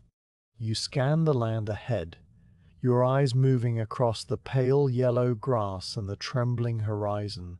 and you spotted what you had been unconsciously seeking for the past hour, a small dark cluster of low bushes, their branches thick and spreading, casting a patch of shade on the ground beneath them. They were a species of hardy desert shrub, their leaves small and leathery, their bark a rough, silvery grey, and they grew in a tight, huddled group, as if drawing comfort from each other's company. The only vertical feature in a landscape of horizontal grass and sky. You altered your course slightly, guiding the lead camel toward the bushes, and she followed the new direction without resistance, her large dark eyes perhaps recognizing the promise of shade. The caravan angled across the plain, the animals' pace picking up just slightly, a subtle quickening that spoke of their own desire for rest, and within a short while you reached the bushes and stopped. The shade they cast was not deep, not like the shade of a tree or a tent, but it was shade nonetheless, a dappled, shifting pattern of light and shadow that fell across the ground in a rough, irregular circle, and it was enough. You gave the signal to halt, and the caravan came to a stop, the camels groaning softly as they settled into a standing rest, the horses blowing out long, weary breaths, the cart rumbling to a halt with a final, reluctant creak. The dog, too exhausted even to investigate the new surroundings, collapsed onto the shaded ground with a deep, trembling sigh, its sides heaving, its tongue lolling out onto the dirt. You unhitched the lead camel's halter and let her wander the few steps to the edge of the shade, where she stood with her head hanging low, her eyes closing in a slow, deliberate blink, and then you turned to the other animals and began the minimal, necessary tasks of the halt. The loads were not removed. This was not a camp, just a pause, a brief surrender to the demands of the heat. You loosened the girth straps on the camels, giving their ribs room to expand fully, and you pulled the bits from the horses' mouths, letting them lip at the dry grass without the constraint of metal. The older man with the grey beard had climbed down from his horse and was sitting in the deepest part of the shade, his back against the rough trunk of the largest bush, his eyes closed, his chest rising and falling with slow, deep breaths. The young woman had produced a small, flat cake of dried grain from somewhere in her robes and was breaking it into pieces, sharing it with the child and the cart driver, their movements slow and languid, their voices soft and intermittent. No one had the energy for conversation. The few words exchanged were short and practical. Requests for water, comments on the distance still to travel, murmurs of acknowledgement, and thanks. You found a spot at the edge of the shade where a low, flat stone offered a natural seat, and you lowered yourself onto it, your back finding a comfortable angle against the rough bark of the bush behind you. You pulled the cloth from your face and let it hang around your neck, the air feeling cool against your damp skin, and you took a long, slow drink from your water skin, the water still tepid but refreshing nonetheless. Then you leaned your head back, closed your eyes, and let the stillness of the afternoon wash over you. The sounds of the halt were soft and muted, the steady, rhythmic chewing of the camels as they worked their cud, a sound like the grinding of stones in a slow, patient mill, the occasional stamp of a horse's hoof against the hard ground, a brief, sharp sound that faded quickly into the stillness, the high, thin buzz of the flies, which had followed the animals into the shade, and now circled lazily in the warm air. The distant, almost inaudible brispis, a sound so faint it was more the breast, a grasp but bounds, the caress of Beak, what better than the father's. The heat pressed down, and the shade held it at bay, and you drifted in a state that was not quite waking and not quite sleep. A shallow, floating awareness in which the boundaries between your body and the land seemed to soften and blur. In this half-dream, the grass and the sky continued themselves inside you, the golden plain stretching out behind your closed eyelids, the hazy blue dome arching overhead, the slow, steady rhythm of the caravan's walking, continuing even in stillness. You saw the wild horses again, their dark shapes moving across the golden plain, their tails flicking, their heads lifting to watch you pass. And you saw the river, its brown-green water flowing eternally eastward, its surface glinting with 1,000 points of light, and you saw the mist of the morning rising from the hollows of the land, and the stars of the night watch wheeling slowly overhead, and all of these images blended together into a single, seamless tapestry of the journey, a journey that no end, only the slow wathif, tschiskrylif, bovayet could have dig the big gator of stiff for bright eye to. The sun continued its slow descent, the shadows of the bushes lengthening, the heat beginning its gradual retreat, and the doze deepened into something approaching real sleep, a light, restorative rest that lasted perhaps half an hour, perhaps a little more. When you opened your eyes again, the quality of the light had changed, the harsh white glare of midday replaced by a softer, more golden tone, and the air had cooled just enough to be noticeable. The other members of the caravan were beginning to stir, stretching their limbs, rising to check on the animals, and you knew that the worst of the heat had passed, that it was time to resume the march, to continue the slow, steady progress toward the distant, still invisible foothills. You rose from your stone, your muscles stiff but rested, and you walked toward the led camel, ready to gather the line and move once more into the endless golden afternoon. The wind arrived in the night, though you did not feel it until the first grey light of dawn began to seep under the edge of your tent, a steady, purposeful pressure against the felt walls that made the whole structure breathe like a living thing. You woke to the sound of it, a low, constant hum that was not loud but somehow filled every corner of the air, a sound like the distant murmur of a great river moving through a deep, invisible channel. The tent fabric rippled and snapped softly, and the ropes that held it taut creaked in their wooden stakes, a rhythmic, repetitive sound that had been going on for hours, you realized, woven into your dreams without disturbing them. You lay still for a moment under your heavy blanket, listening to the wind, feeling its cool touch on your face where it found small gaps in the tent's closure. And you understood that the day would be different from the ones that had come before. You pushed back the blanket and sat up, the chill of the moving air sharp on your skin after the warmth of sleep. The dog, which had been curled in its usual spot near your feet, lifted its head and looked at you with sleepy, questioning eyes, its ears twitching at each gust. You dressed quickly, pulling on your thick felt coat and fastening the toggles up to your chin, and then you unlaced the tent flap and stepped outside into a world transformed.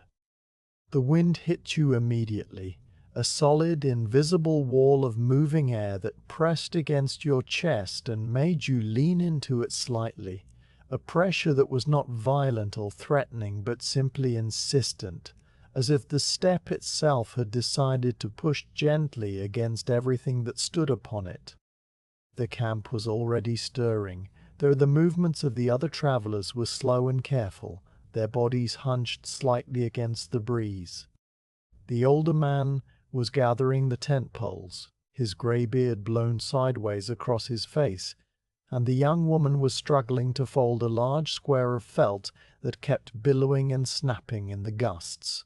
Her laughter at the futility of the task, carried away by the wind, almost before it reached your ears. The child was chasing a scrap of leather that the wind had picked up and was now tumbling across the grass, a small dark shape skipping and bouncing, and you watched as the child caught it with a triumphant grab and then turned, holding it aloft like a prize. The cart driver was already checking the oxen, their great, placid heads turned away from the wind, their eyes half closed against the sting of the dust that was beginning to lift from the dry ground. The sky was a hard, clear blue, the color of a glazed pottery bowl, and there was not a single cloud anywhere from horizon to horizon. The sun, which had just cleared the eastern rim of the world, was a pale, washed-out disk that seemed to offer light without warmth, its heat stolen by the wind before it could reach the ground. The grass, which yesterday had stood still and golden under the heavy heat, was now in constant, fluid motion, bending and rippling in waves that swept across the plain like the swells on an inland sea. A sea of pale, shimmering gold that stretched away in every direction and seemed to have no end. The sound of it was a vast, continuous shushing, a whisper multiplied 1,000,000 times, a sound so steady and so all-encompassing that it became, after a while, not a sound at all but a texture, a quality of the air that you felt on your skin and in your bones. You walked toward the animal lines, your boots pressing into the grass that had been flattened slightly by the persistent breeze, and you noticed that the camels were already awake and alert, their heads lifted, their ears swiveling, their large dark eyes blinking against the wind. They were leaning slightly, you saw, a subtle tilt of their bodies into the direction of the wind, a natural, unconscious adjustment that kept them balanced against the steady pressure. The lead camel turned her head as you approached, and you could see the wind ruffling the coarse hair along her hump, making it stand up in small dark ridges, and you placed a hand on her neck and felt the warmth of her skin beneath the cool, moving air. She blew out a long, rumbling breath that was snatched away by the wind before you could hear it fully, and then she nuzzled your shoulder, her soft, dry nose pressing against the wool of your coat. The loading of the caravan was a slow, challenging process in the wind, each movement requiring more care and more patience than on still days. The pack blankets, when you lifted them, tried to sail away like great, ungainly birds, and you had to hold them down with your knee while you positioned the wooden frame on the camel's back. The ropes whipped and snaked in the gusts, their ends flicking against the ground with sharp, snapping sounds, and you gathered them in careful coils, tucking the loose ends under your belt while you worked. The lead camel stood patiently through it all, her weight shifted onto 3 legs, her head swaying slightly with the rhythm of the wind, and when you finally cinched the last strap tight and gave her the pat that signaled the work was done, she let out a low, grumbling sound that you felt through your palm rather than heard. The other animals were loaded with the same slow, deliberate care, the camels kneeling and rising with their usual groans, the horses stamping and snorting, their manes blown into wild, tangled streamers that flicked and danced. The cart driver had secured the felt rolls with extra ropes, crisscrossing them over the load in a tight web, and the oxen stood with their rumps turned into the wind, their tails tucked down, their breathing deep and even. The dog, which had been running in circles around the camp, barking at the moving grass as if it were a living thing, now came and sat at your heels, its ears pinned back against its head, its eyes squinting, and you bent down and scratched its chin before turning to face the direction of the day's march.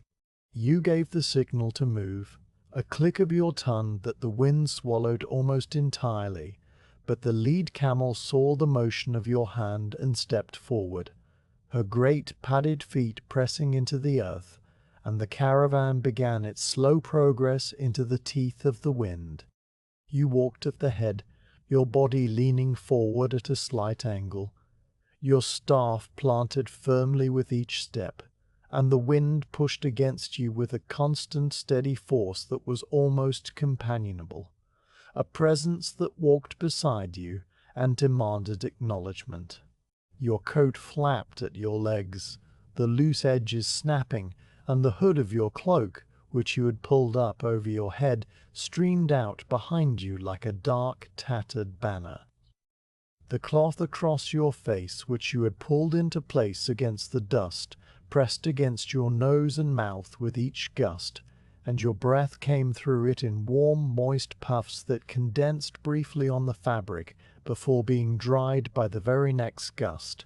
The sound of the wind was so pervasive that it masked all the other smaller sounds of the caravan. The creak of the pack frames, the jingle of the harness buckles, the soft, rhythmic crunch of the animals' footsteps, all of these were lost in the great, steady roar that filled your ears, a roar that was not unpleasant, but simply vast,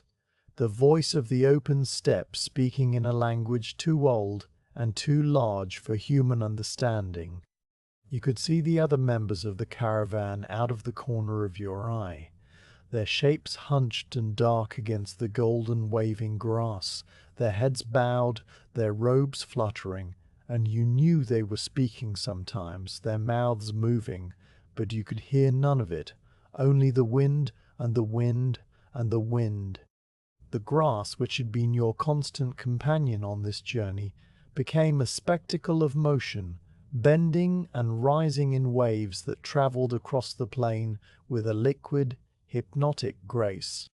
When a stronger gust came, the waves would become deeper, the grass flattening almost to the ground in a wide, sweeping bow, and then rising again as the gust passed. A slow, undulating recovery that spread outward like a ripple on a pond. The color of the grass changed constantly, shifting from pale silver when it bent away from you to a deeper, richer gold when it bent back, a shimmering, iridescent effect that made the whole plain seem alive, a single breathing entity that was responding to the wind's command. You watched this dance for mile after mile, and it never became monotonous. It was always changing, always new, always beautiful, in a quiet, understated way that asked nothing of you but your attention. The animals moved with a steady, patient endurance, their bodies adjusted to the wind's pressure as if they were part of the landscape itself. The camels walked with their heads low, their long necks curving into the breeze, their feet pressing into the grass with the same slow, deliberate rhythm they had maintained since the first day of the journey. The horses, usually more spirited, had settled into a calm, resigned walk, their tails streaming out behind them, their ears pinned back, their eyes half closed against the stinging dust. The dun gelding, which you could see from your position near the front, occasionally shook his head in a brief, irritated gesture, his mane flopping and then settling, but he did not fight the wind. He accepted it, leaning into it, letting it flow around him like water around a stone. The dust, which on still days rose in small, localized clouds around the animal's feet, was now a constant, horizontal stream that moved across the plain at ankle height, a fine, pale grit that coated your boots and the lower legs of the camels, that filled the creases of your clothing and the corners of your eyes. You tasted it on your lips, a dry mineral flavor that was the taste of the steppe itself, ancient and patient and endlessly worn by the wind. You reached for your water skin, uncorking it with difficulty against the pressure of the air, and took a small sip, the water cool and soothing, washing the dust from your mouth and throat before you swallowed and tucked the skin back under your coat. The morning passed in this way, the sun climbing higher but never gaining much warmth, its heat stolen by the relentless moving air. The sky remained that hard, clear blue, a dome of polished stone, that seemed to press down on the land with a weight that was not oppressive but simply present, a boundary that contained the wind and the grass and the slow-moving caravan in a single enclosed space. You found yourself settling into a rhythm that matched the wind's rhythm, a pace that was neither fast nor slow, but exactly the speed of endurance, a speed that could be maintained all day without exhaustion. Your breathing became deep and even, your heartbeat steady, your thoughts slow and calm, drifting from observation to observation without urgency or attachment. You noticed the smell of the wind, which was unlike the smells of still days. It carried the dry herbal scent of the grass, of course, but also something else, something cleaner and sharper, the scent of distant rain that was falling somewhere far beyond the horizon, a rain you would never see but could smell as a cool, clean note beneath the dust. There was also the faint mineral smell of the northern rocks, the low mountains that lay many days' journey away, a smell of cold stone and thin air that the wind had carried south across the empty miles, and you thought about those mountains, about the snow that sometimes capped their peaks even in summer, about the streams that flowed from their valleys and watered the grassland far below. The wind was a messenger, you realized, a carrier of information, telling anyone who cared to listen about the places it had been, the rains it had crossed, the cold heights it had descended, and you listened to it with a quiet, wordless attention, letting its stories wash over you. The afternoon came without any change in the wind's intensity, and you began to notice small effects that you had missed in the morning. The birds, which on still days could be seen rising from the grass and flying in short, swift arcs, were entirely absent, sheltering somewhere in the low hollows or clinging to the leeward sides of the thorn bushes, waiting for the wind to ease. The insects, too, were gone. The flies that had buzzed around the camels' faces now vanished, blown away to some distant, unknown destination.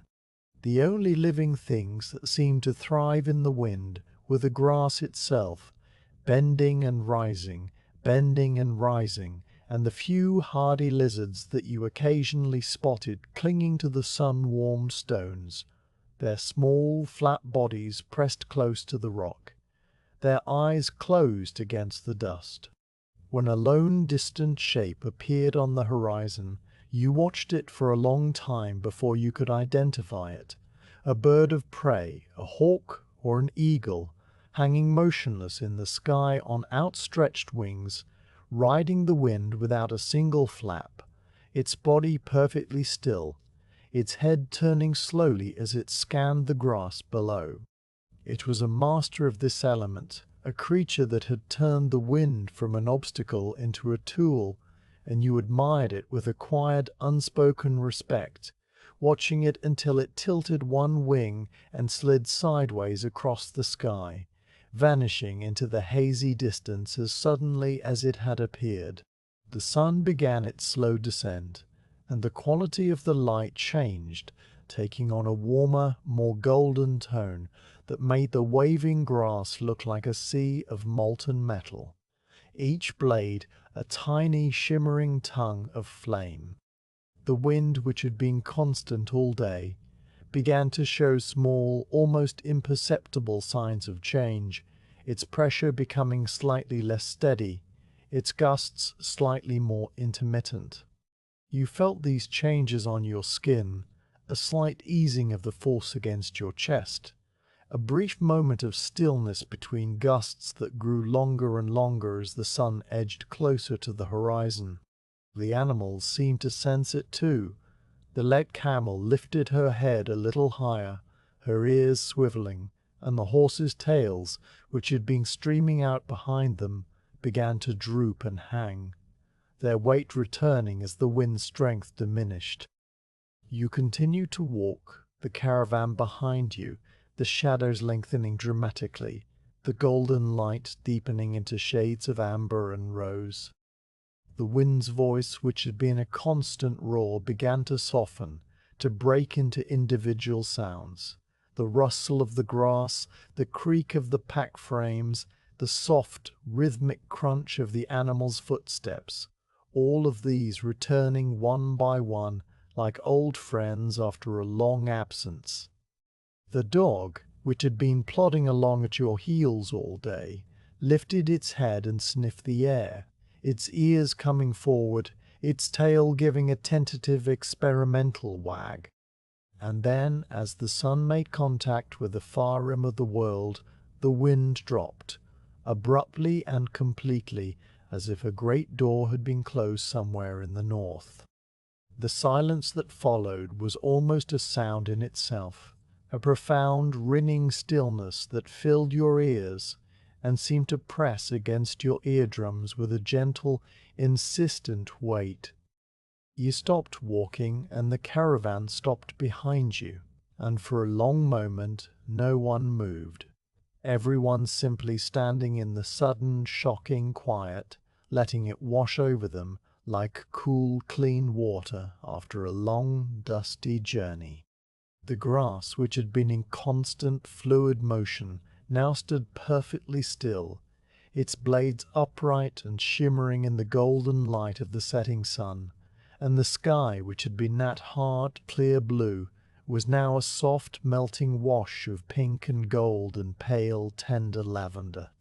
You chose a camping spot right where you were, a flat, level area of short grass with no stones or hummocks, and you unhitched the led camel's halter and let her stand while you turned to help with the unloading.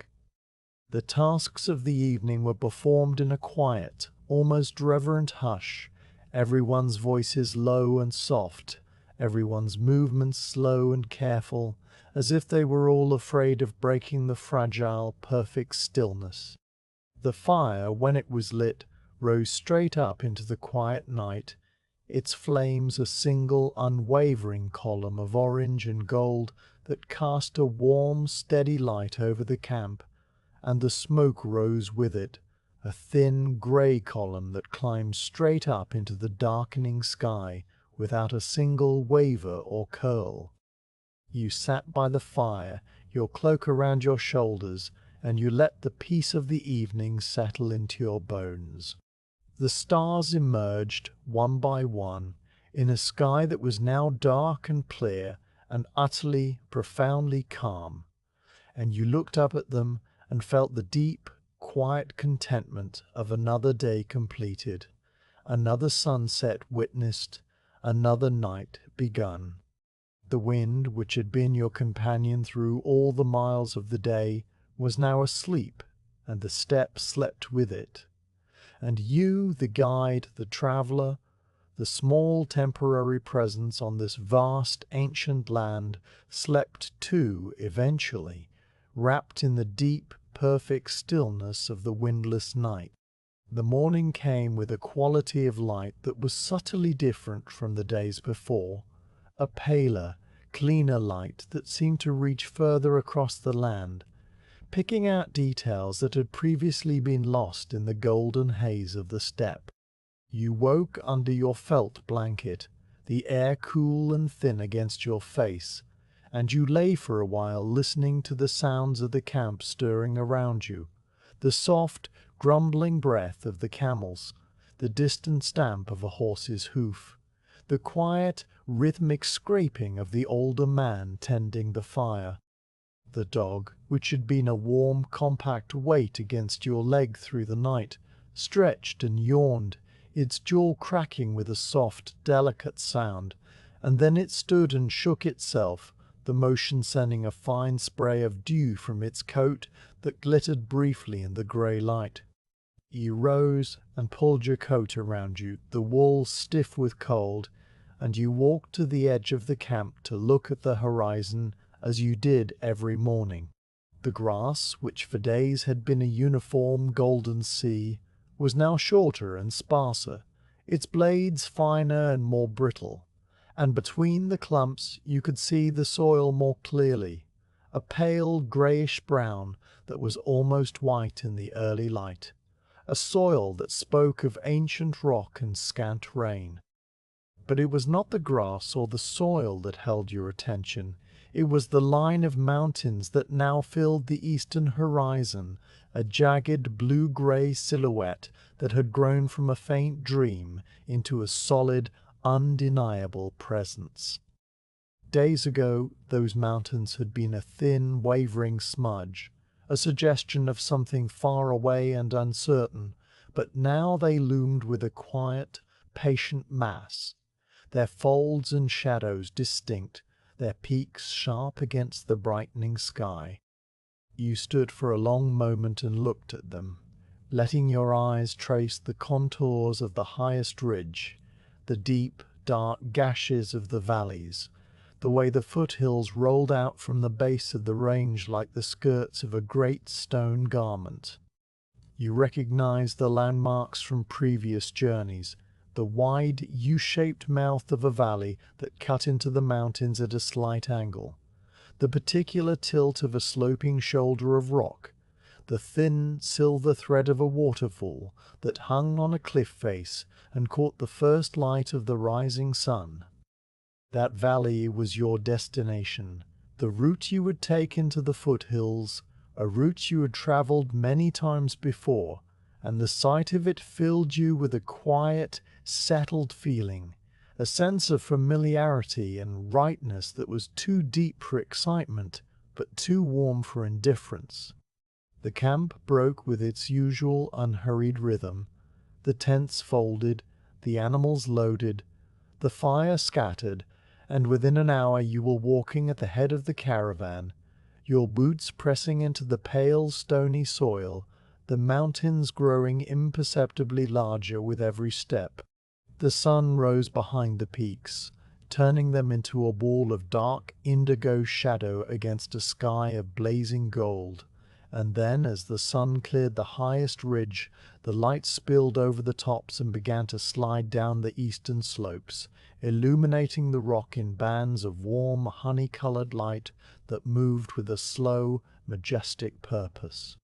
The valleys remained in deep blue shadow for a long while, their depths hidden, their mystery preserved, and then the sun reached them too,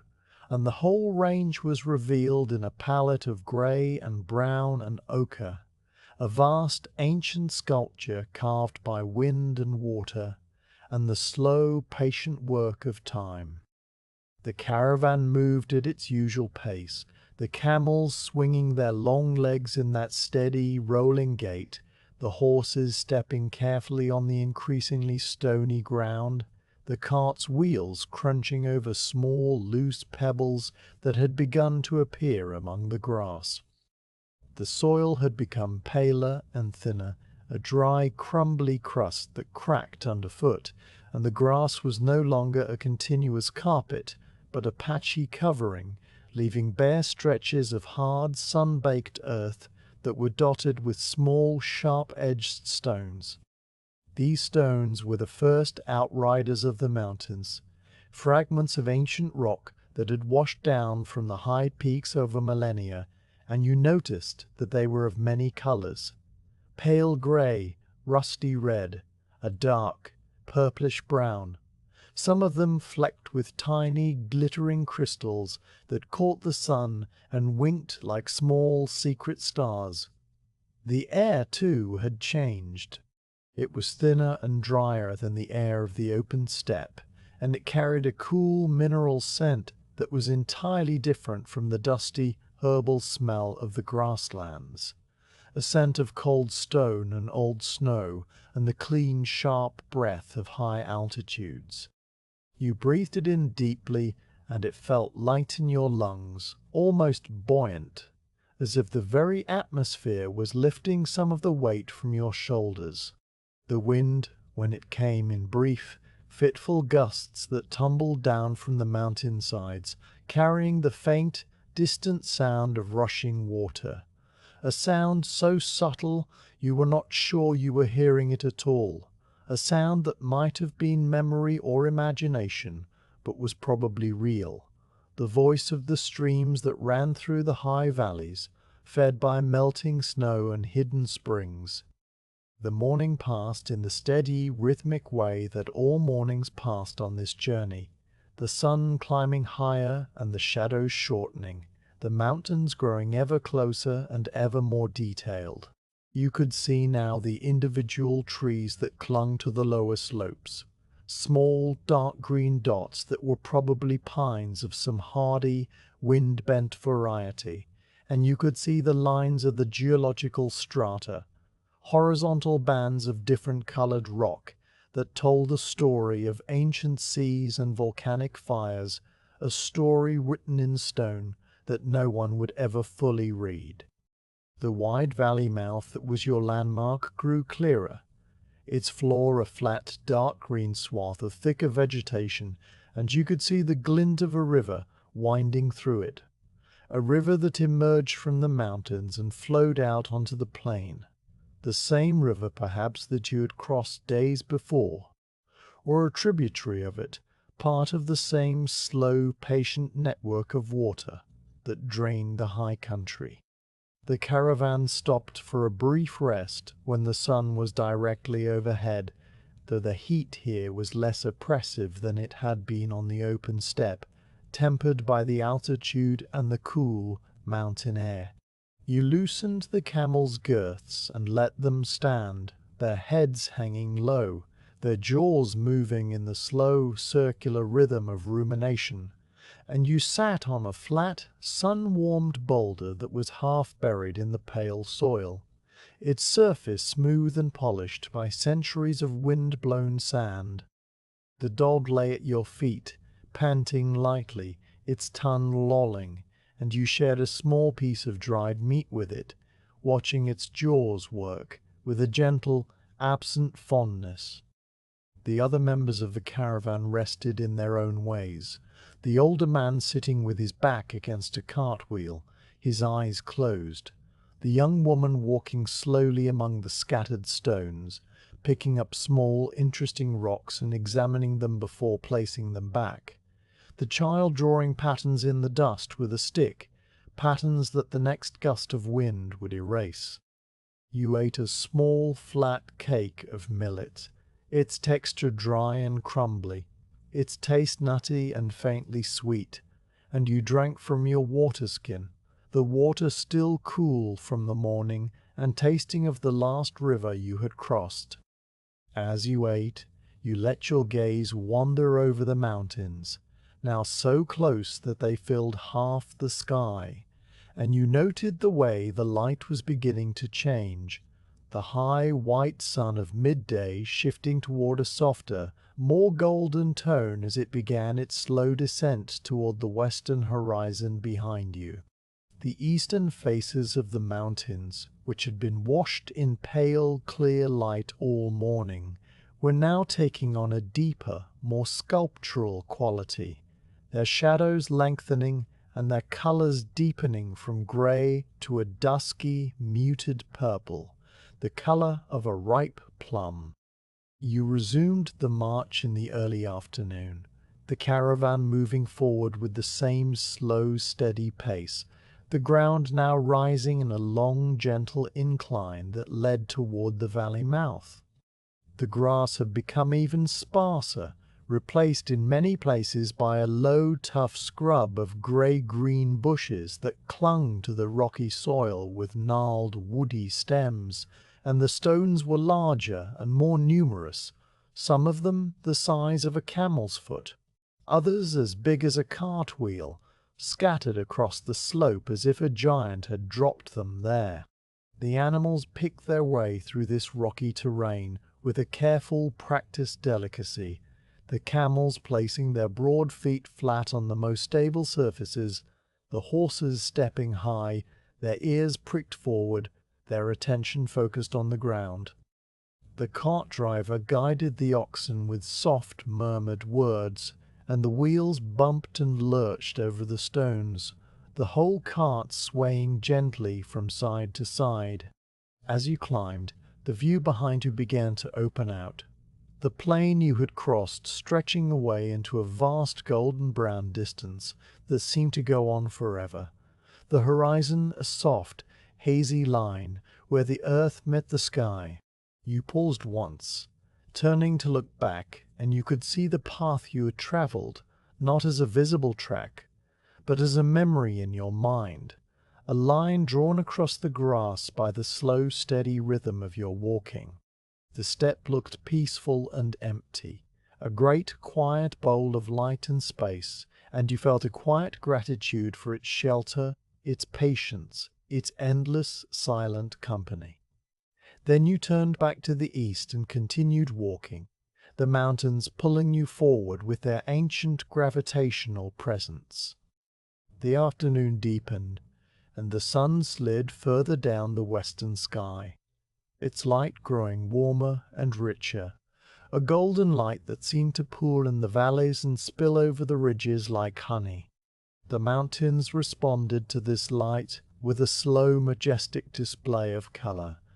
their slopes shifting from the muted, dusty grays and browns of midday to a warm, rosy purple that glowed from within, as if the rock itself was absorbing the sunlight and radiating it back with a soft, internal fire.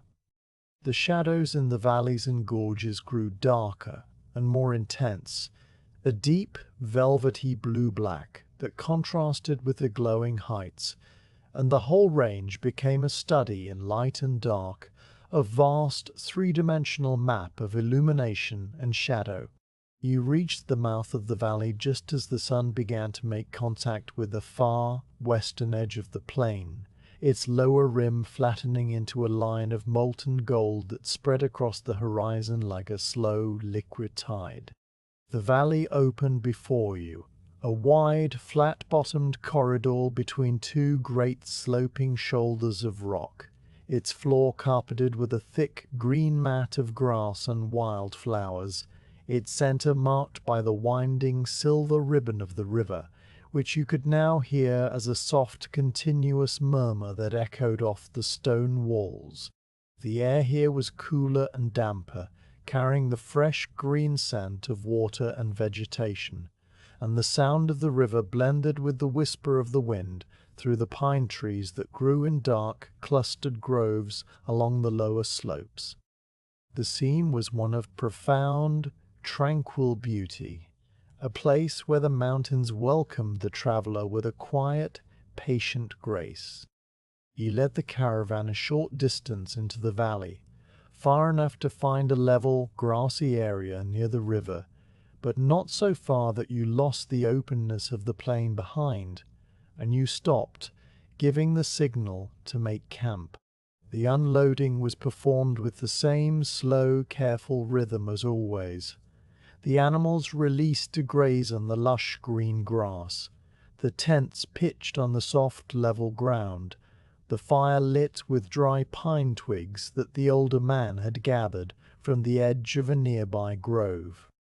The flames crackled with a bright, resinous scent, and the smoke rose in a thin, blue column into the still evening air, blending with the deepening twilight that was settling over the valley.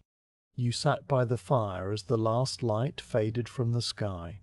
your back against a smooth, flat rock that still held the warmth of the day, and you watched the mountains. The peaks, which had been glowing with a warm purple light, now held the color of the sky long after the plain had dimmed, their summits catching the last faint rays of the sun and reflecting them back with a soft ethereal radiance. The light moved upward, retreating from the valleys to the ridges to the highest tips, a slow, graceful ascent that left the lower slopes in deep, velvety shadow. And then, at the very last moment, the highest peak flared briefly with a brilliant rose-gold light, a final, beautiful statement of the day, before fading into the cool blue darkness of the night. The stars emerged, one by one, in a sky that was darker and clearer than the sky over the steppe, the altitude making them seem brighter and closer, a dense, glittering tapestry that stretched from mountain to mountain, and you sat and watched them, feeling the deep, quiet peace of the valley settle around you. The river murmured its endless, liquid song The fire crackled softly, the animals shifted and sighed in the darkness, and you knew that tomorrow you would enter the foothills, that the path would rise and twist and carry you deeper into the mountains. But you felt no hurry, no urgency, only a calm, patient acceptance of whatever the journey would bring.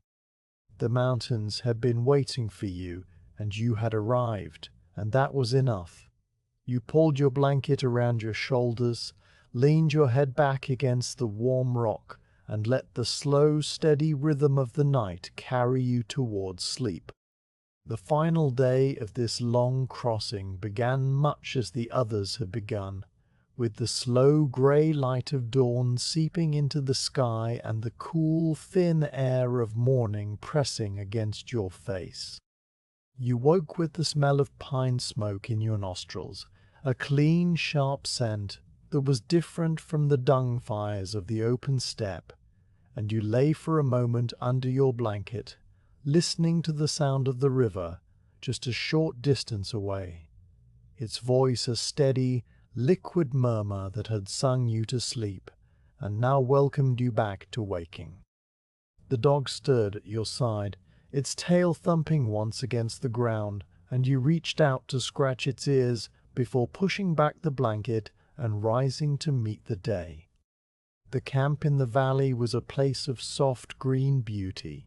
the grass thick and damp with dew, the pine trees standing dark and still against the pale sky, their branches sighing gently in the light breeze that flowed down from the higher slopes. The animals were already stirring, the camels lifting their heads and blowing out long, steamy breaths, the horses shaking their manes and stamping softly on the lush grass. The river, which you could see clearly now in the growing light, was a narrow, fast-flowing stream of clear, cold water, so clear you could count the round stones on its bed, and it tumbled over a small rocky ledge just upstream with a constant, musical sound that was like the chime of distant bells. You walked to the river's edge and knelt on a flat stone, cupping the cold water in your hands and splashing it onto your face, the shock of it waking you fully and leaving your skin tingling. You drank, the water so cold it made your temples ache, and then you filled your water skin for the day's march, submerging it in the current and watching the bubbles rise as it filled. The older man was already at the fire, coaxing it back to life with a handful of dry pine needles and small twigs, and the young woman was folding blankets and packing the last of the provisions into their pouches. The child was down by the river's edge, throwing sticks into the water and watching them race downstream, his quiet laughter a soft, bright note in the morning stillness. The loading of the caravan was performed with the same careful, unhurried rhythm that had marked every morning of the journey, though now there was a subtle difference, a sense of approaching completion that was not spoken aloud but could be felt in the air.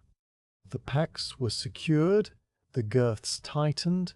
the animals checked one final time, and then you took your place at the head of the line, the led camel's halter in your hand, and you gave the signal to move. The caravan filed out of the valley, leaving behind the green grass and the singing river and the sheltering pines, and began to climb the long, gentle slope that led toward the higher foothills.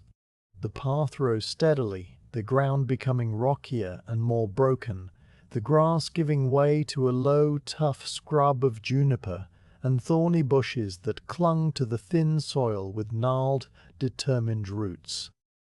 The air grew cooler and thinner, and you could see your breath now in small, pale puffs, a sign that the altitude was increasing more rapidly than you had noticed. The mountains, which had been a distant presence for so many days, now loomed directly ahead, their slopes rising in great sweeping curves of grey and brown rock,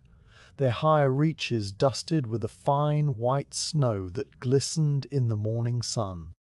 The sight of that snow, so distant and so pure, filled you with a quiet, reverent feeling, a sense of standing at the threshold of a world that was older and larger than any human concern. The morning passed in the steady, rhythmic way that all mornings passed, the caravan moving at its slow, patient pace, the animals picking their way over the rocky ground with a careful, practiced attention.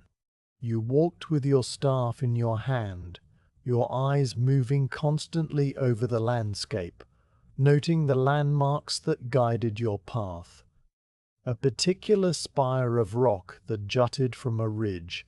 a wide flat shelf of stone that offered a natural resting place, a narrow defile between two great boulders that marked the entrance to the higher valleys. These landmarks were old friends, familiar from previous journeys, and you greeted each one with a quiet internal nod of recognition. The sun climbed to its zenith and then began its slow descent, the light shifting from the pale, clear brilliance of midday to the warmer, more golden tones of afternoon. The caravan stopped for a brief rest on a wide, flat ledge of rock that overlooked a deep, green valley, the animals standing with their heads hanging, their breath coming in slow, deep exhalations. You sat on a boulder and ate a small piece of dried meat, washing it down with the cold, mineral-tasting water from your water skin, and you let your gaze travel over the landscape below. The valley was a patchwork of dark green forest and pale golden meadows, and a thin silver stream wound through its center, catching the sunlight and flashing like a mirror. Far, far below, you could see the faint hazy line of the steppe, the great golden plain that you had crossed for so many days, now reduced to a distant memory, a pale stripe at the edge of the world. You resumed the march in the late afternoon, the caravan moving upward through a series of switchbacks that carried you higher and higher into the mountains. The air grew thinner and colder, and you pulled your coat more tightly around you, the wool warm and familiar against your skin. The sound of the wind, which had been a constant, gentle presence all day, began to pick up, whistling through the rocky crags and sending small, loose stones skittering down the slopes. The animals leaned into it, their bodies adjusted to the pressure, and you leaned with them, your body moving in a rhythm that had become as natural as breathing.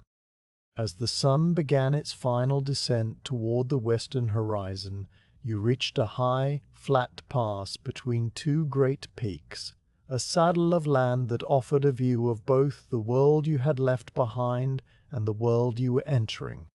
To the west, the steppe stretched away into a golden, hazy infinity, the grass and the sky blending into a single soft horizon that seemed to go on forever.